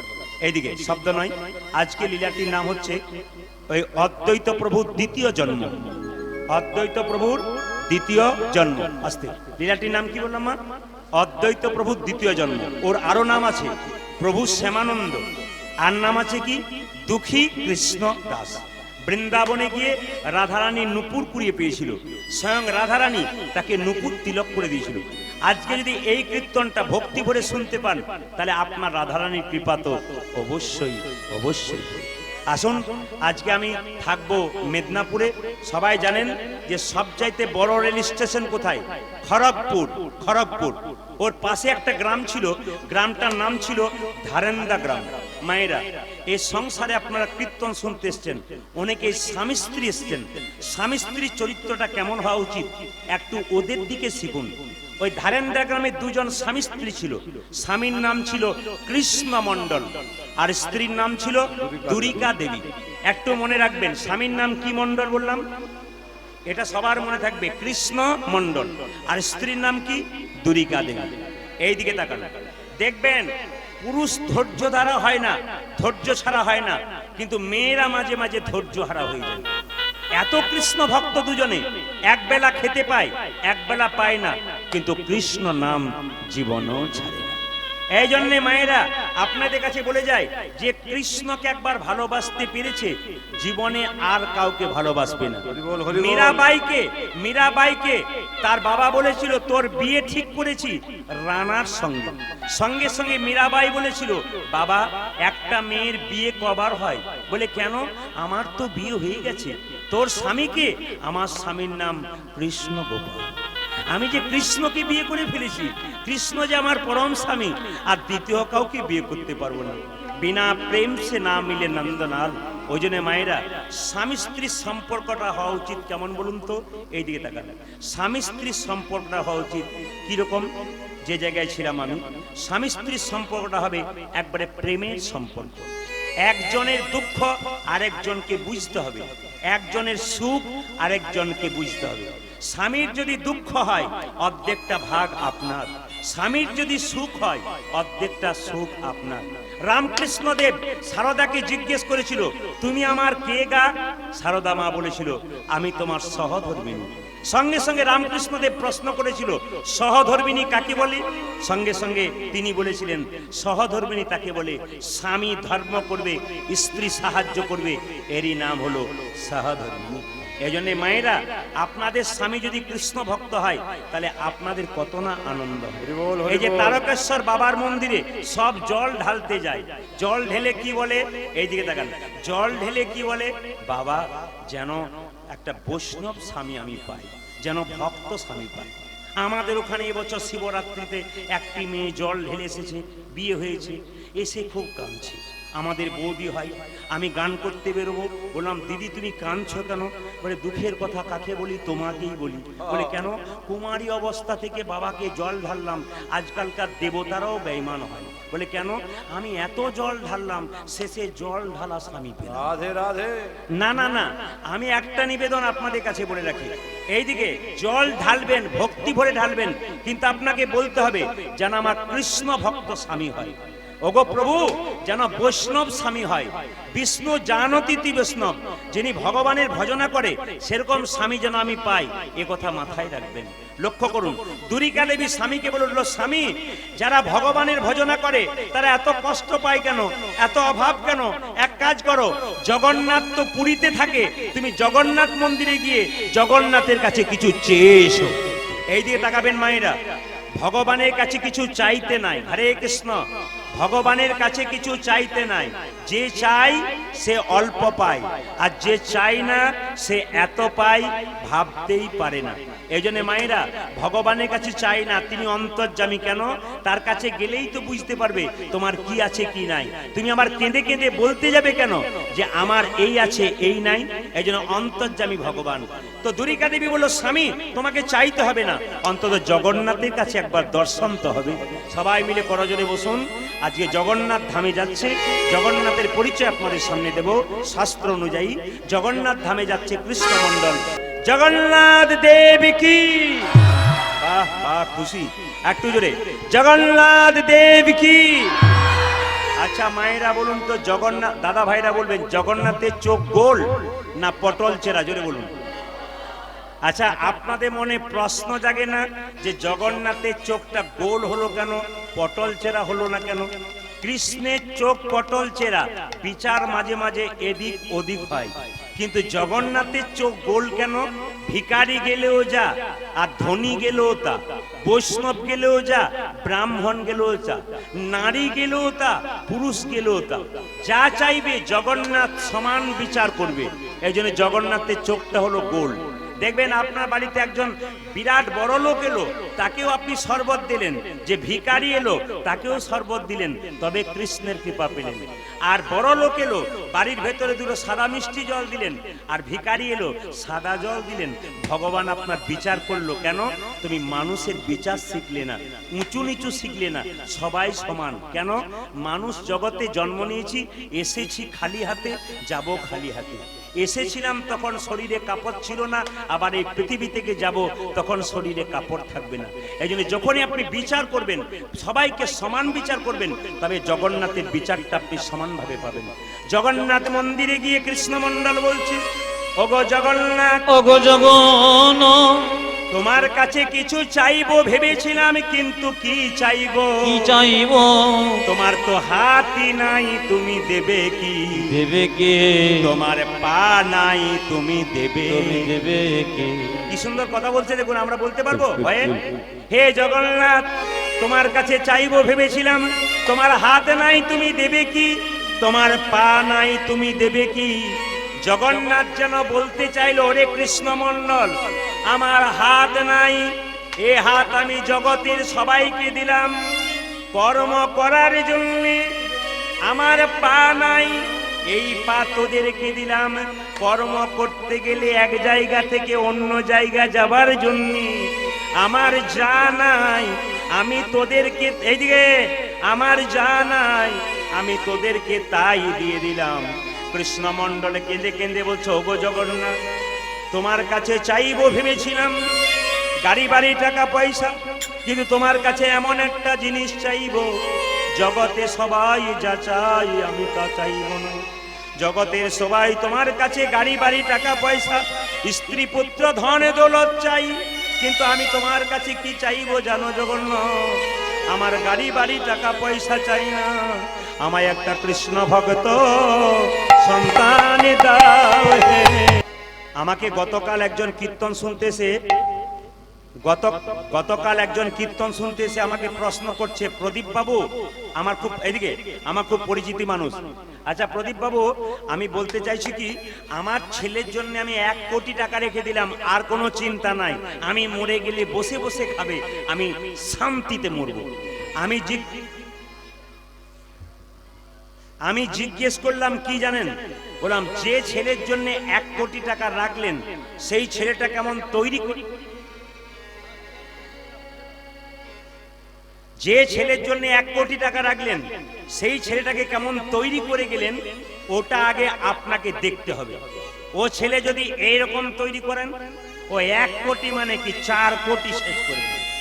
আর ও ছেলেকে যদি আপনি কৃষ্ণ ভক্ত তৈরি করতে পারেন, তাহলে ও তো সাধুগুরু বৈষ্ণবের সেবা দিয়ে তোমার জীবন জনমটাকে ধন্য করবে।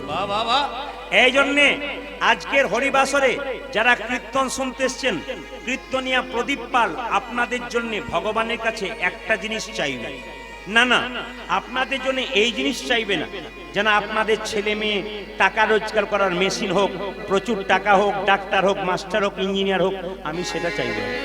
আমি চাইবো তারা যা হবে হবে, ইঞ্জিনিয়ার ডাক্তার মাস্টার যা হবে হবে। একটা জিনিস চাইবো যেন প্রত্যেকটি বাড়িতে আপনাদের একটা করে কৃষ্ণ ভক্ত। প্রশ্ন করবেন, প্রদীপ বাবু কৃষ্ণ ভক্ত সন্তান চাইলেন কেন, গাড়ি বাড়ি টাকা পয়সা ধন দৌলতওয়ালা ছেলে চাইলেন না কেন? বললাম শোনো, সচী মাতা নিমাইকে বলেছিল, নিমাই তোর বাবার পিণ্ড দিয়া। নিমাই বলেছিল, মা পিণ্ড দিলে কি হয়? সচী মাতা বলেছিল, পিণ্ড দিলে 7 বংশোদ্ধার হয়।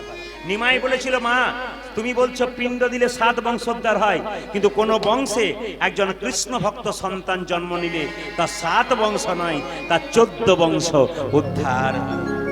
এই জন্যে আপনাদের বাড়িতে বাড়িতে কৃষ্ণ ভক্ত সন্তান জন্ম নিলে 7 জন্ম নয় মা, আপনাদের 14 বংশ উদ্ধার হয়ে। লক্ষ্য করুন, জগন্নাথ যেন বলতে চাইল, কৃষ্ণমণ্ডল তুই যখন অন্তর থেকে চাইলি, ভক্ত যদি কাই মনে কোনো বাঞ্ছা করে, ভগবানের সাধ্য নাই সেই বাঞ্ছা নাই করে।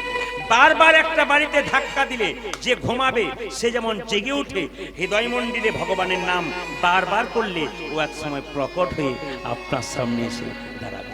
ছোট্ট দুঃখীকে বলল, দুঃখী তুই দেখুন আপনারা দীক্ষা নিয়েছেন, ছোট্ট দুঃখী কি করলো, ওরে দুঃখী তুই যদি দীক্ষা নিতে চাস তোকে পরীক্ষা দিতে হবে। কি পরীক্ষা?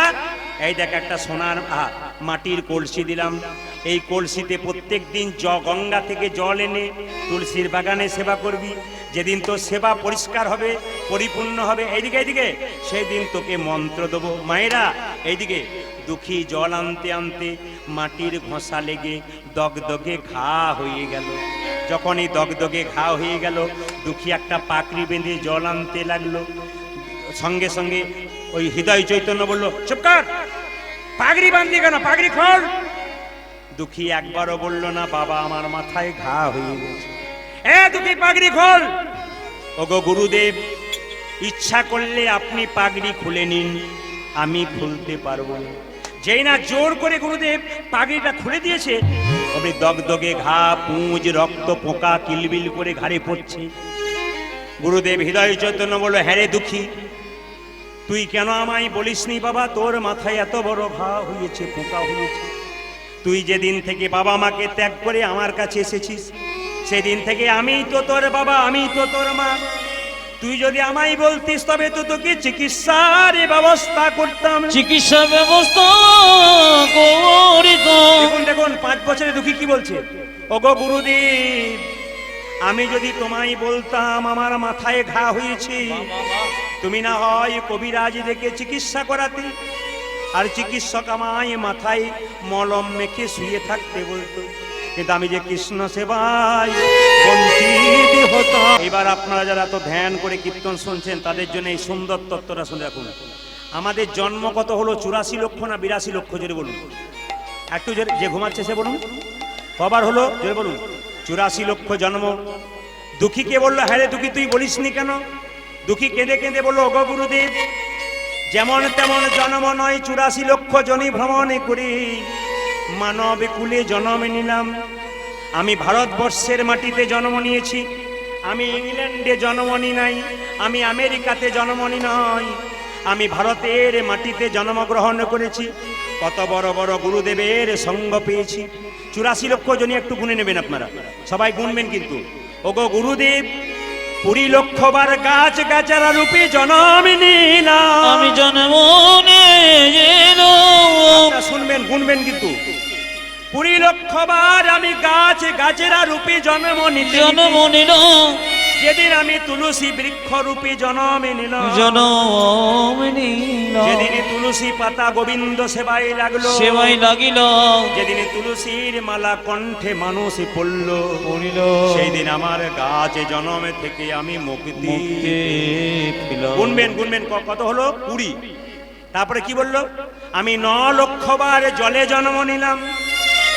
জলে কত রকমের পোকা হতে হতে যেদিনে শঙ্খ রূপে জন্ম নিলাম। আমার শঙ্খ গুলি জন্ম নিলাম। যেদিনে শঙ্খ রূপে জন্ম নিয়ে জন্ম নিলাম। মায়েদের মুখে মন্দিরে বেজে উঠলাম, সেদিন আমার জল জন্ম থেকে মুক্তি হলো। কত হলো বাবা জোরে বলুন? 20 আর 9 কত হলো? না না, অঙ্কটা আমি কাঁচা, আপনারা গুনবেন। 20 আর 9 কত হলো? 29। আচ্ছা, 11 লক্ষবার পোকা রূপে জন্ম নিলাম। কত রকমের পোকা হতে হতে যেদিন আমি ভ্রমর কুলে জন্ম নিলাম। ভ্রমর কুলে জন্ম নিলাম। যেদিন আমি মধু সংগ্রহ করে ফুল থেকে আমার গোবিন্দের সেবায় লাগালাম, সেই দিন থেকে আমার পোকা জন্ম থেকে মুক্তি হলো। কত হলো বাবা গুনুন, বলুন জোরে বলুন। বাহ, আপনার তো খুব পাকা। 40 লক্ষ। 30 লক্ষবার পশু কুলে জন্ম নিলাম।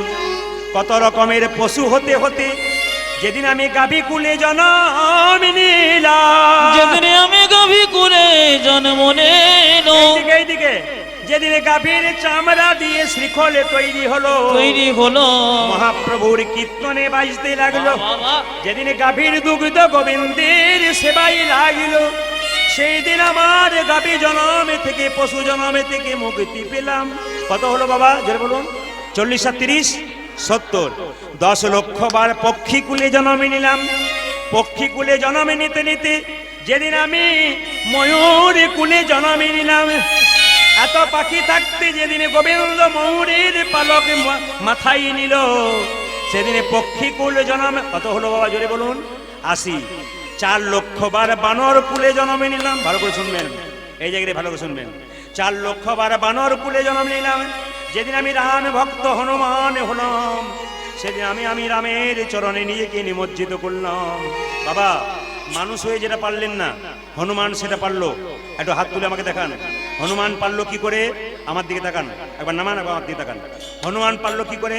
যখন হনুমান সীতাকে উদ্ধার করলো, সীতা তখন হনুমানকে কি করলো? এই দিকে তাকান, একটা মতির মালা দিল। এ হনু, তোকে মতির মালা দিলাম। হনুমান কি করলো মা? আমার দিকে তাকান। এই মতির মালাটা কি করেছিল? এই মতির মালাটা কপালে ঠেকালো, কানে ঠেকালো, নাকে ঠেকালো, জিভ দিয়ে জেরে জেরে দেখলো, চোখে ঠেকালো, দাঁত দিয়ে কেটে কেটে 64 টুকরো করলো। প্রশ্ন করবেন 63 হলো না, 65 হলো না, 64 কেন হলো? এই 64 টুকরো কলিযুগে 64 মহান্ত রূপে জন্ম নিল। তত্ত্ব আছে, কলিযুগে 64 মহান্ত রূপে জন্ম নিল। লক্ষণ বলছে, এ হনু, তোর লজ্জা করে না? মায়ের দেওয়া মালাকে তুই দাঁত দিয়ে কেটে দিলি, তোর লজ্জা করে না? তখন সঙ্গে সঙ্গে হনুমান অপমান করছে লক্ষণ। সীতাকে বলছে, মা সীতা, এ তুমি কি করলে? বানরে সপিলে মতি, মতিতে তার নাই নাই গোমতে অনাসে কাটে তারে তরে দমে। দন্তে শিশু মানে না দেবতাই, মানুষ পূজে তারে জ্ঞানবন্তী। গেল বন্তে ও মায়েরা, বানরকে মতির মালা দিলে বানর কি বুঝবে? ও তো দাঁত দিয়ে কেটে দেবে। বাচ্চা ছেলেকে মন্দিরে শুয়ে দিন, পায়খানা প্রস্রাব করে দেবে। ও তো মন্দিরের মানে জানে না, বারবার অপমান করছে। বলে কি অতুল্য ধনে তুলসীরি, তুমি যারে তুলসীরি, কুকুরে কি তারা মান্য রাখে? কুকুর দেখবেন তুলসী গাছে প্রস্রাব করে দেয়, তবে কি কুকুর কি তুলসী গাছের মান বোঝে? এই হনুমান মা তোমাকে বুঝতে পারলো, তোমার মালাকে বুঝতে পারলো, অপমান করলো। সীতা সঙ্গে সঙ্গে হনুমানকে বলছে, তোর লজ্জা করে না? কেন মা, তুই আমার মালাটাকে দাঁত দিয়ে কেটে দিলি, কেন কাটলি বল, লজ্জা করে না? আমাদেরকে যদি কেউ রেগে রেগে কথা বলে আমাদের রাগ হয়, কিন্তু হনুমান পশুকুলে জন্ম নিয়ে দেখিয়ে দিল আমি কত বড় বৈষ্ণব। তার কোনো মতে রাগ হলো না। সে বলল, মা গো, তোমার দেওয়া মালা কি আমি কোনোদিন অপমান করতে পারি গো? অপমান করিতে পারি না। ভালো করে শুনবেন, দামি কথা কিন্তু। তোমার দেওয়া মালা কি আমি কোনোদিন অপমান করতে পারি? এ মালা প্রথমে কপালে ঠেকালাম কেন জানো? কেন জানো? এ মালা যেমন তেমন মালা নয়, আমার মায়ের দেওয়া প্রেমের প্রেমের মালা বটে। কানে ঠেকালাম কেন কেন জানো? জানো? এ মালাতে রামে নামে শোনা যায় শোনা কিনা যায় দেখলাম। কিনা? আমি চোখে ঠেকালাম কেন কেন জানো? জানো? এই মালাতে রামে দেখা যায় কিনা দেখা যায় কিনা? দেখলাম। নাক দিয়ে শুকিয়ে দেখলাম কেন জানো? কেন জানো? এই মালাতে রাম অঙ্গের গন্ধ পাওয়া যায় কিনা? পাওয়া যায় কি জানো? জীব দিয়ে চেটে চেটে দেখলাম কেন জানো? কেন জানো? এ মালাতে রাম চরণের তুলসীর স্বাদ পাওয়া যায় কিনা? পাওয়া যায় কিনা? হনুমান কেঁদে কেঁদে বলল, মা গো, মাগো যে মালাতে রাম দেখা যায় না, যে মালাতে রাম নাম শোনা যায় না, যায় না। সে তো অলংকার নয়, কলঙ্কের হার। তবে দাঁত দিয়ে কেটে কেটে ফেলে দিলাম। লক্ষণ হনুমানের হাত দুটো ধরে বলল, আহা হনুমান রে, তুই যেমন ভাবে রামকে ভজনা করেছিস আমি তেমন ভাবে করতে পারি না। আমার ভেতরে অহংকার ছিল, রাম আমার দাদা, আমি তার ভাই, আমি ভগবানের ভাই, আমার অহংকার ছিল। ওরে হনুমান, তুই শিখাইয়ে দে কেমন করে রাম ভজনা করতে হয়। হনুমান বলল, গো লক্ষণ, তুমি তোমার তীরটাকে দাও।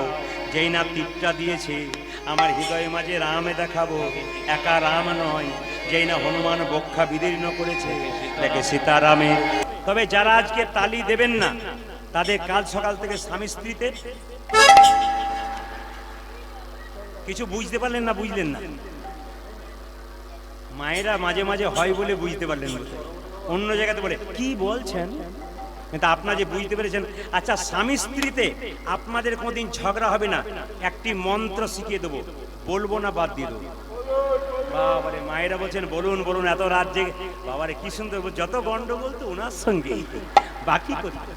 ঝগড়া করার একটি লোক পাই, সেটি উনি। কীর্তনে মজা আছে, নইলে তো রাত জাগতে পারবেন না। এইদিকে আমি শিক্ষামূলক কথা বলবো, স্বামীর সঙ্গে ঝগড়া আপনাদের হবে না চিরকাল, একটি মন্ত্র শিখিয়ে দেবো। মায়ের বলছে বলুন বলুন, ওই জন্যই তো কীর্তন শুনতে। অনেকে এক জায়গাতে আমাকে বলছে, দাদা তাহলে আপনারা কীর্তন করছেন, আপনাদের সঙ্গে হয় না? হয় না আবার? দুটো হাঁড়ি পাশাপাশি থাকলে একটু ঠোকাঠুকি লাগবে। যেমন আমাদের দলে আমাদের কারোর সঙ্গে হয় আর না হয়, এনার সঙ্গে তো প্রথমেই হয়। এনার মুখ চোখ দেখেই বুঝতে পারছেন ইনি কত কষ্ট পান। এইদিকে দেখান। তবে একটা কথা বলি, স্বামী স্ত্রীতে ঝগড়া হবে না, কিছু মনে করবেন না। আমাদের ভগবান কটা কান দিয়েছে জোরে বলুন? কটা দিয়েছে দুটো বলুন? আচ্ছা, দুটো। আর মুখ দিয়েছে কটা? তাহলে বলতে কটা বলেছে আর শুনতে কটা বলেছে? জোরে বলুন। বলতে বলেছে একটি আর শুনতে বলেছে দুটো। আমরা কি বলি বলুন তো? খালি বলেই যায়, শোনার কোনো গল্প নাই। তবে আচ্ছা, এ সংসারে কোন স্বামী স্ত্রী সবচাইতে সুখী বলুন তো? কোন দম্পতি? যার স্ত্রী বোবা আর যার স্বামী কালা, তার নাই কোনো জ্ঞান। যদি বোবার কালা হতে পারেন, হ্যাঁ উজ্জ্বল একটু বসো, আপনাদের বুঝিয়ে দিই, বোবার কালা হতে পারেন তাহলে ঝগড়া হবে না। তবে একটা সুন্দর পথ আপনাদের বলে দিয়ে যাই, একবার দারুণ পথ, আপনাদের ঝগড়া হবে না এই জিনিসটা যদি করতে পারেন। আমার পাশের বাড়িতে স্বামী স্ত্রীতে খুব ঝগড়া। পাড়ার মেয়েরা বললো, ও দিদি তোমরা খালি ঝগড়া করছো, এই গ্রামটাকে নষ্ট করছো, পাড়াটাকে নষ্ট করছো, ছেলের মাথা কাটছো। তখন মেয়েটা বলছে, দিদি কি করলে ঝগড়া ভাঙে? বলছে পাশের গ্রামের সাধু এসছে, ওই সাধু বাবার কাছে যাও, দেখবে ও তোমাকে মন্ত্র দেবে, তোমার আর ঝগড়া হবে না। সাধু বাবার কাছে গেছে স্বামী স্ত্রী, সকালবেলায় স্নান করে নিয়ে বলছে, বাবা কি হলো? আর বলবেন না, খালি খটর বটর লেগেই আছে। সঙ্গে সঙ্গে সাধু বাবা চালাক তো, জিজ্ঞেস করছে, মা কে বেশি ঝগড়া করে? তখন মেয়েটা বলছে, ছেলেটাকে বলছে কে বেশি ঝগড়া করে, সেটা তোমাদের আছে। সাধু বাবা বুঝতে পেরে গেছে যে মেয়েটি বেশি ঝগড়া করে, সঙ্গে সঙ্গে ছেলেটাকে বলছে, তুই পালিয়ে যা, ব্যবস্থা করেছি। মেয়েটাকে বলছে, মা তুই ঠান্ডা মাথায় বস, এই দেখ তোকে এক বোতল মন্ত্রপুত জল দিলাম, এই জলটা তুই নিয়ে যাবি, যখন তোর স্বামী বলছে কি করে ঝগড়া হয়? বলছে যেদিন 7টায় আসার কথা প্রত্যেকদিন 9টায় এলে আমার মাথা খারাপ হয়ে যায়, কোথায় ছিল তখন, ওই জন্য আমার ঝগড়া হয়ে যায়। বলছে প্রতিদিন প্রায় 9টার সময় আসে, আমার মাথা গরম হয়ে যায়, ও দুটো বললে আমি 25টা বলি। বলছে মা তোর কোনো ঝগড়া হবে না, যেদিন 7টার জায়গায় 9টায় আসবে তোর ঝগড়া হবে না, তুই শুধু মন্ত্রপুত জলটা হাতে নিবি, মুখে ভরবি, গিলবিও না ফেলবি। কি বুঝলেন? আমাকে যদি 7টা, কিছু মনে করবেন না, যদি আমাকে 8টার সময় আসর দিত না, আমার এনার্জি পাওয়ার কিন্তু আরো বেড়ে যেত। কিন্তু যেহেতু বেশি রাত্রি বাড়ছে তো মাঝে মাঝে না দিলে হবে না। এই দেখুন, এই জলটা হাতে নেবেন, মুখে ঢোকাবেন, আর ঝগড়া হবে। এই জন্য আমরা বাড়িতে শিখিয়ে দিয়েছি, এই জল যদি আমার আসতে দেরি হয়, তুমি সবার বাড়িতে জল আছে, যদি আপনাদের কারো ঝগড়া হয় পয়সা লাগবে না, বিনি পয়সায় নিয়ে যাবে। ও মায়েরা, না স্বামী স্ত্রীতে ঝগড়া হবে না, দুটো কাজ করবে একসঙ্গে, ভজন আর ভজন। শাস্ত্র বললো একসঙ্গে স্বামী স্ত্রী দুজনাতে খেতে বসবেন আর ভগবানের নামটা একসঙ্গে করবেন। সবাইকে বলবো করজের বসুন, রাধারানী নুপুরটা পাবে পুড়িয়ে, সবাই মিলে প্রেম সে একবারে বাবু হয়ে মাথায় কাপড়গুলো সবাই নেন, মায়েরা সবাই ভক্তি পেয়ে, দাদা ভাইরা যারা রুমাল তোয়ালে এনেছেন, যারা দাঁড়িয়ে আছেন, যারা বসে আছেন, যারা রুমাল তোয়ালে এনেছেন, এই জায়গাটি দেখার মতো, বৃন্দাবনের নুপুর কাপড় কুড়িয়ে পাওয়া, সবাই মিলে প্রেম সে একবারে হাত তুলে একবার বলুন, রাধা রানী কি, বৃন্দাবন ধাম কি। সবাই মিলে লক্ষ্য করবেন, জীব গোস্বামী পাদের কাছে এলেন বৃন্দাবনে। জীব গোস্বামী পাদ বলল, কি নাম তোর? দুঃখী কৃষ্ণ দাস। যে কৃষ্ণ দাস হয় সে দুঃখী হয় না, যে মায়ার দাস হয় সে দুঃখী হয়। মানে গুরুদেব হৃদয় চেতন নাম দিল, তোর নাম দুঃখী কৃষ্ণ দাস। বাবার দেওয়ার নাম দুঃখী, গুরুদেবের নাম দেওয়া কৃষ্ণ দাস। এই দুঃখী কৃষ্ণদাস বৃন্দাবনে এলো। জীব গোস্বামী পাদ বললো, এক কাজ কর, তোকে একটা সোনার ঝাঁটা দিলাম, এই ঝাঁটাটা নিয়ে তুই কুঞ্জ মন্দিরে রাধা গোবিন্দ যেখানে রাসলীলা করে সেখানে ঝাঁট দিবি। সবাই দর্শন করবেন, যে যেখানে বসে আছেন। এত বয়স্ক বাবারা যারা কষ্ট করে কীর্তন শুনলেন, আমি কমিটির দাদা ভাইদেরকে বলেছিলাম যে আমি 3 ঘন্টার বেশি গাইতে পারবো না, ওদিকে রাত্রিতে কীর্তন দিচ্ছেন। কিন্তু ওনারা একটা কথা বলেছিলেন আমাকে, দাদা আপনি আসরে উঠবেন, যদি মনে হয় যে 3 ঘন্টা গাইবেন আপনি গাইবেন, আর যদি মনে হয় আপনি বেশি গাইবেন। আপনাদের ভালোবাসা, আপনাদের কি বলবো, ধৈর্য, আপনাদের প্রেম ভক্তি দেখে আমার অটুট লাগলো, আমার ভালো লাগলো। এই জন্য আমি একটু বাড়িয়ে দিলাম ওদের ভালোবাসার জন্যে। প্রভু যদি আবার কোনোদিন কৃপা করে, কৃপা করা খুব কঠিন ব্যাপার। আমি ছোট্ট একটা কথা আপনাদের বলি, সবসময় ওনারা দেখতে পাচ্ছেন যার বাড়িতে আছি, 1 বছর আগে বুকিং করতে হয়, 1 বছর আগে নাম লেখাতে হয়, পরের বছর পাওয়া যায়। তো এখন কথা হচ্ছে, আপনারা যারা কীর্তন শুনতে এসছেন তাদের জন্য নিবেদন রইল, পরে আবার কোনোদিন সুযোগ হবে না হবে, শুধুমাত্র সবাই মাথায় কাপড় দিয়ে দাদা ভাইরা যে যেখানে দাঁড়িয়ে আছেন, বসে আছেন, ভক্তি ভরে শ্রবণ করুন। ছোট্ট সোনার ঝাঁটাটা নিয়েছে দুঃখী, যারা ধৈর্য ধরে বসলেন তারা এই জায়গাটি শ্রবণ করবেন। এই জায়গাটি শ্রবণ না করলে গোটা জায়গাটা আপনার নষ্ট হয়ে গেল। সোনার ঝাঁটাটাকে নিয়ে দুঃখী বলছে, সোনার ঝাঁটা রে, তুই প্রতিদিন গোবিন্দের চরণের ধুলা মেখেছি, আমি তো কোনদিন গোবিন্দের চরণের ধুলো পাই। রাধে রাধে। ওরে সোনার ঝাঁটারি, সোনার ঝাঁটারি। আমি সবাইকে বলবো, এই সময়টা ঘরের কথা ভুলে যান, বাইরের কথা ভুলে যান, সংসারের কথা ভুলে যান। এই সময়টা এইটুকু মনে রাখুন যে ছোট্ট দুঃখী কেঁদে কেঁদে বলছে, সোনার ঝাঁটারে আমায় আশীর্বাদ করি, যেন আমি রাধা রানীর চরণ ধুলা মাথায় মাখিতে। এদিকে সোনার ঝাঁটাটাকে নিয়ে যেখানে কুঞ্জ মন্দিরে রাধা গোবিন্দ ঝাঁট দেয় সেখানে ঝাঁট দিচ্ছে। সবাই মিলে দর্শন করুন। জয় রাধা শ্যামে জয়, জয় রাধা শ্যামে, মাথা গেছে, জয় রাধা শ্যামে জয়। সবাই রুল ধরে দেবেন, ঝাঁট দিচ্ছে। জয় গিরিধার, জয় রাধা স্বামী জয়, জয় গিরিধারে। আজ জয় রাধা শ্যাম জয়, জয় গিরিধারে। জয় রাধা শ্যাম জয়, জয় গিরিধারে। জয় জয় রাধা শ্যাম জয় গিরিধারী। আজ জয় জয় রাধার শ্যাম জয় গিরিধারী। জয় জয় রাধা শ্যাম জয় গিরিধারী। আজ জয় জয় রাধা শ্যাম জয় গিরিধারে। জয় রাধা শ্যাম জয়, জয় রাধা স্বামী জয়, জয় গিরিধারী। এই দিকে তাকান। কৃষ্ণ যদি কৃপা করে কোনো ভাগ্যবানে গুরু অন্তর্যামী রূপে শিখায় আপনি। সবাই লক্ষ্য করুন জায়গাটি। যখন ঝাঁট দিতে দিতে হঠাৎ দেখতে পেল কুঞ্জ মন্দিরে একটা সোনার নুপুর পড়ে আছে। এই দিকে তাকান। মনে মনে ভাবছে নুপুরটা যার, আমি তাকে দিতে পারবো না, আমি তো চিনি না, আমার গুরুদেবের কাছে জমা দিয়ে দেব। এই নুপুর গুরুদেব দিয়ে দেবে। যেই না নুপুরটা স্পর্শ করেছে অমনি শরীরে শিহরণ জেগেছে। মনে মনে কৃষ্ণদাস ভাবলো এ নুপুর তো যার তার নুপুর নয়, নুপুর নয়, নিশ্চয়ই কোনো ভক্তের ব্যবহৃত নুপুর। কোনো ভক্তের ব্যবহৃত দ্রব্য যদি ব্যবহার করা যায় শরীরে প্রেম ভক্তির উদয় হয়। বারবার সোনার নুপুরটাকে জড়িয়ে ধরে কেঁদে কেঁদে বলে, সোনার নুপুর আমি আমার গুরুদেবকে দিয়ে দেব। তার আগে তোকে বারবার পরশ করতে করতে আমার মনের মধ্যে এমন শিহরণ জাগে কেন, এমন শিখরণ জাগে কেন? এ নুপুর আমার কেন প্রেম ভক্তি জাগায়, আমার নয়ন দিয়ে কেন প্রেমের জল বয়ে। কার নুপুর পেয়েছি মা? জোরে বলুন, জোরে বলুন। রাধা রানীর নুপুর। এদিকে রাধা রানী কি করেছে দেখুন। বাড়িতে গিয়ে ললিতা বলছে, ললিতা কি সর্বনাশ হয়ে গেছে। বলে কেন? আমি না প্রত্যেক দিন কুঞ্জ মন্দিরে যাই, আজকে নুপুর হারিয়ে ফেলেছি। এই ললিতা আজকে তুই নুপুরটা নিয়ে আয়। ললিতা বলছে আমি যাব না, আমাকে তো চিনে ফেলবে।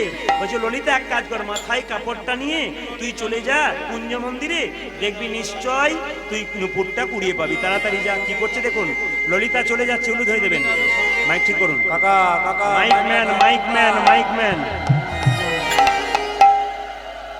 মাইকম্যানকে বলবো তাড়াতাড়ি আসুন, সিটি মারছে আপনার মাইক। এদিকে থাকার মায়েরা একটু উলু ধরে দেবেন। দাঁড়ান দাঁড়ান। ললিতা যাচ্ছে কোথায়? কুঞ্জ মন্দিরে। কার কাছে? কৃষ্ণদাসের কাছে। লক্ষ্য করুন, এই দেখুন, রাধা কৃষ্ণ নাম লইয়া, রাধা কৃষ্ণ নাম লয় ললিতা চলে। রাধা কৃষ্ণ নাম লইয়া ললিতা চলে। রাধে রাধা কৃষ্ণ নামে লইয়া ললিতা চলে। কুঞ্জ মাঝে, কুঞ্জ মাঝে কৃষ্ণ দাস হাসে নয়ন জলে গো। ও যে কুঞ্জ মাঝে, ও যে কুঞ্জ মাঝে কৃষ্ণ দাস হাসে নয়ন জলে। কুঞ্জ মাঝে, কুঞ্জ মাঝে, কুঞ্জ মাঝে কৃষ্ণ দাস হাসে নয়ন জলে গো। আমার কুঞ্জ মাঝে, কুঞ্জ মাঝে, কুঞ্জ মাঝে কৃষ্ণ দাস পাশে নয়ন জলে গো। রাধা কৃষ্ণ নাম লইয়া ললিতা চলে।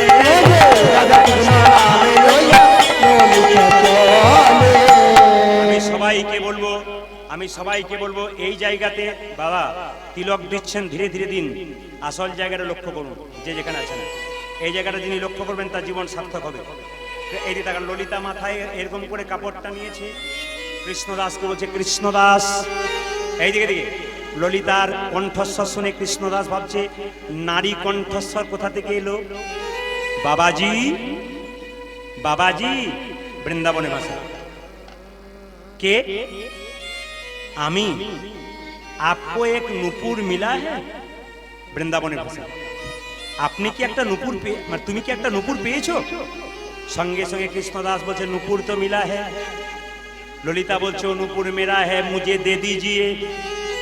সঙ্গে সঙ্গে কৃষ্ণদাস কত চালাক দেখুন, ওই যে সঙ্গে সঙ্গে কৃষ্ণদাস ললিতার পায়ের দিকে তাকিয়েছে, দেখছে এক পায়ে নুপুর এক পায়ে নাই। ললিতা বলছে ও নুপুর মেরা হ্যাঁ মুঝে দে দিজিয়ে। যখন দেখেছে এক পায়ে নুপুর এক পায়ে নাই, কৃষ্ণদাস বলছে বৃন্দাবনে বাস করে তুমি মিথ্যা কথা বলছো। সঙ্গে সঙ্গে ললিতা ঘাগরা দিয়ে লুকিয়ে দিচ্ছে যেন দেখতে না পায়, পাটা ঢাকা দিচ্ছে। কৃষ্ণদাস বলছে ছুপালো ছুপালো জিতনা ভি ছুকালো পাকার গাই হে তুম, যতই লুকাবার চেষ্টা করো তুমি ধরা পড়ে গেছো। বৃন্দাবনে লোকে আসে গোবিন্দ বাবার জন্য, আর তোমরা বৃন্দাবনে বাস করছো মিথ্যা কথা বলার জন্য। এই দিয়ে দেখান মিথ্যা কথা বলার জন্য। বলছে ও বাবাজি ও নুপুর মেরা नहीं है, ও নুপুর মেরা सहेली के लिए है, আমার বান্ধবী নুপুর। সঙ্গে সঙ্গে কৃষ্ণদাস বলছে ও নুপুর যার বটে তুমি তাকে পাঠিয়ে দাও।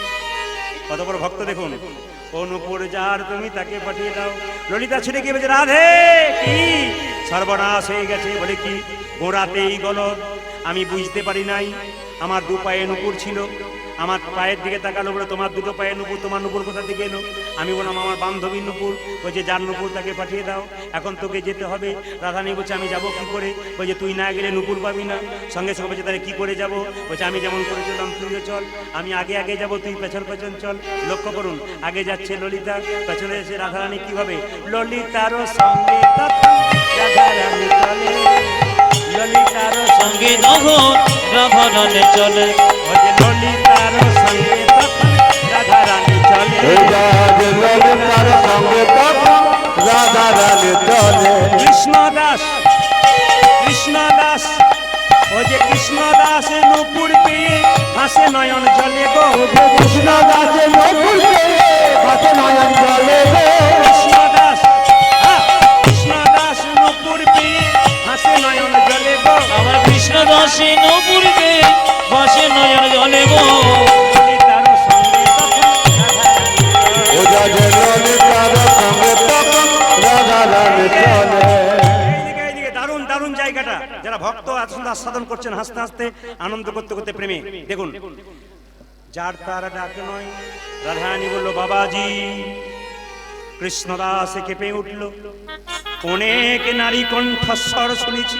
এদিকে এদিকে এমন নারী কণ্ঠস্বর কোনদিন শুনি নাই। আমার মন প্রাণ জীবন যৌবন যেন তার চরণে সঁপে দি, যেন সপে দিল। এত সুন্দর নারী কোন কে তুমি? এইদিকে দেখা রাধারানী মাথায় কাপড়টা নিয়েছে। बाबाजी की आपको एक नूपुर मिला है? हकीकत नूपुर तो मिला है। রাধারানী বলছে নূপুর মেরা হ্যাঁ মুঝে দে দিজিয়ে। সঙ্গে সঙ্গে কৃষ্ণদাস বলছে নূপুরটা তোমাকে দিতাম কিন্তু দেবো না। বলে কেন? যার সঙ্গে এসছো সে এসেছিল মিথ্যে কথা বলেছে, ওই জন্য তোমাকে দেবো না।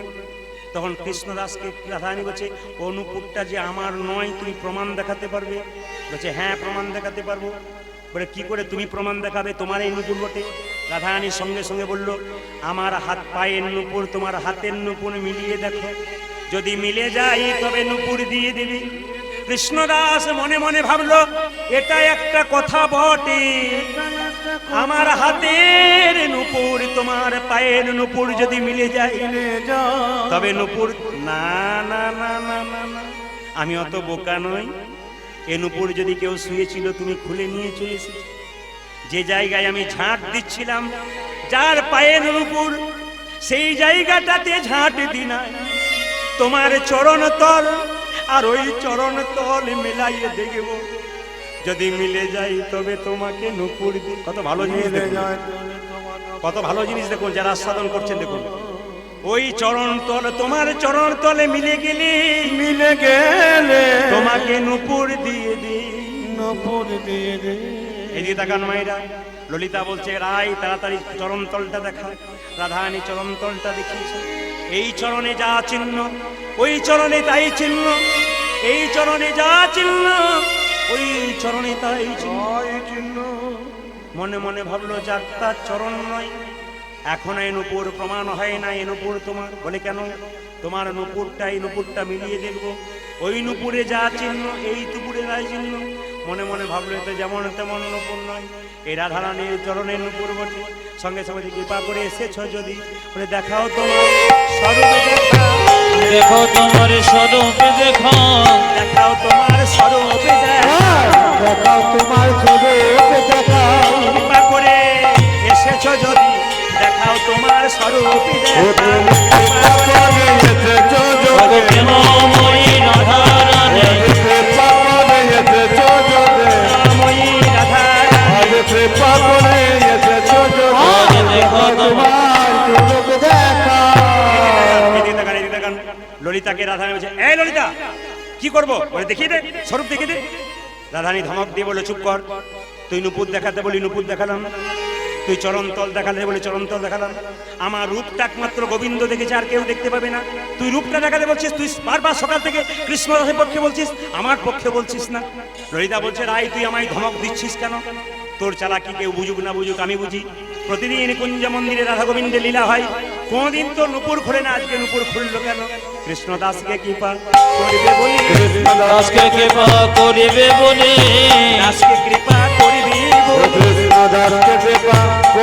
বলি, তাই তো তোর নুপুর খোলে, দাসকে কৃপা করিবে বলি, তোমার নুপুর খোলে, দাসকে কৃপা করবে বলে। সবাইকে সবাইকে বলবো, সবাইকে বলবো এই সময়টাতে বাবু হয়ে করজোরে বসুন, একবারে করজোরে সবাইকে বলবো, যে যেখানে বসে আছেন আজকে রাধারানী রূপের কথা বর্ণনা করবে, দু চার লাইন আপনারা শ্রবণ করুন সবাই মিলে, যে যেখানে বসে আছেন। বারবার অনুরোধ করবো, দাদা ভাইরা বাবারা যারা আছেন, অগণিত ভক্ত এখন বসে আছেন, অগণিত ভক্ত স্টপ বসে আছেন, সবাই মিলে দর্শন করুন। রাধারানী বলছে, ললিতা এই হরে কৃষ্ণদাস, তুই আমাকে দেখে কতগুলো পদ রচনা কর, তুই যদি পদ রচনা করিস সেই নুপুর আমি তোকে দিয়ে দেবো, তোকে আমি নুপুর তিলক করে দেবো। রাধারানী বলছে, এবার আমাকে দেখ, চোখ দুটো মুছ, যে না চোখ দুটো মুছেছি। রাধারানী মাথায় হাত দিয়েছে। কৃষ্ণদাস রাধারানীকে দেখে বলল, তপ্ত কাঞ্চন গৌরাঙ্গী রাধে বৃন্দাবনেশ্বরী বৃষভানুসুতে দেবী তং নমামি হরি। বল বল কৃষ্ণদাস, এই দেখ তোর চোখে আমি হাত বুলিয়ে দিলাম, তুই প্রেমের নয়ন পেলি, আমাকে দেখে তুই রচনা কর একটা পদ। কৃষ্ণদাস কেঁদে কেঁদে বলে, রাধে গো, আমি যেন তোমাকে দেখে মনে হচ্ছে একটা সোনার প্রতিমা দেখতে পাচ্ছি।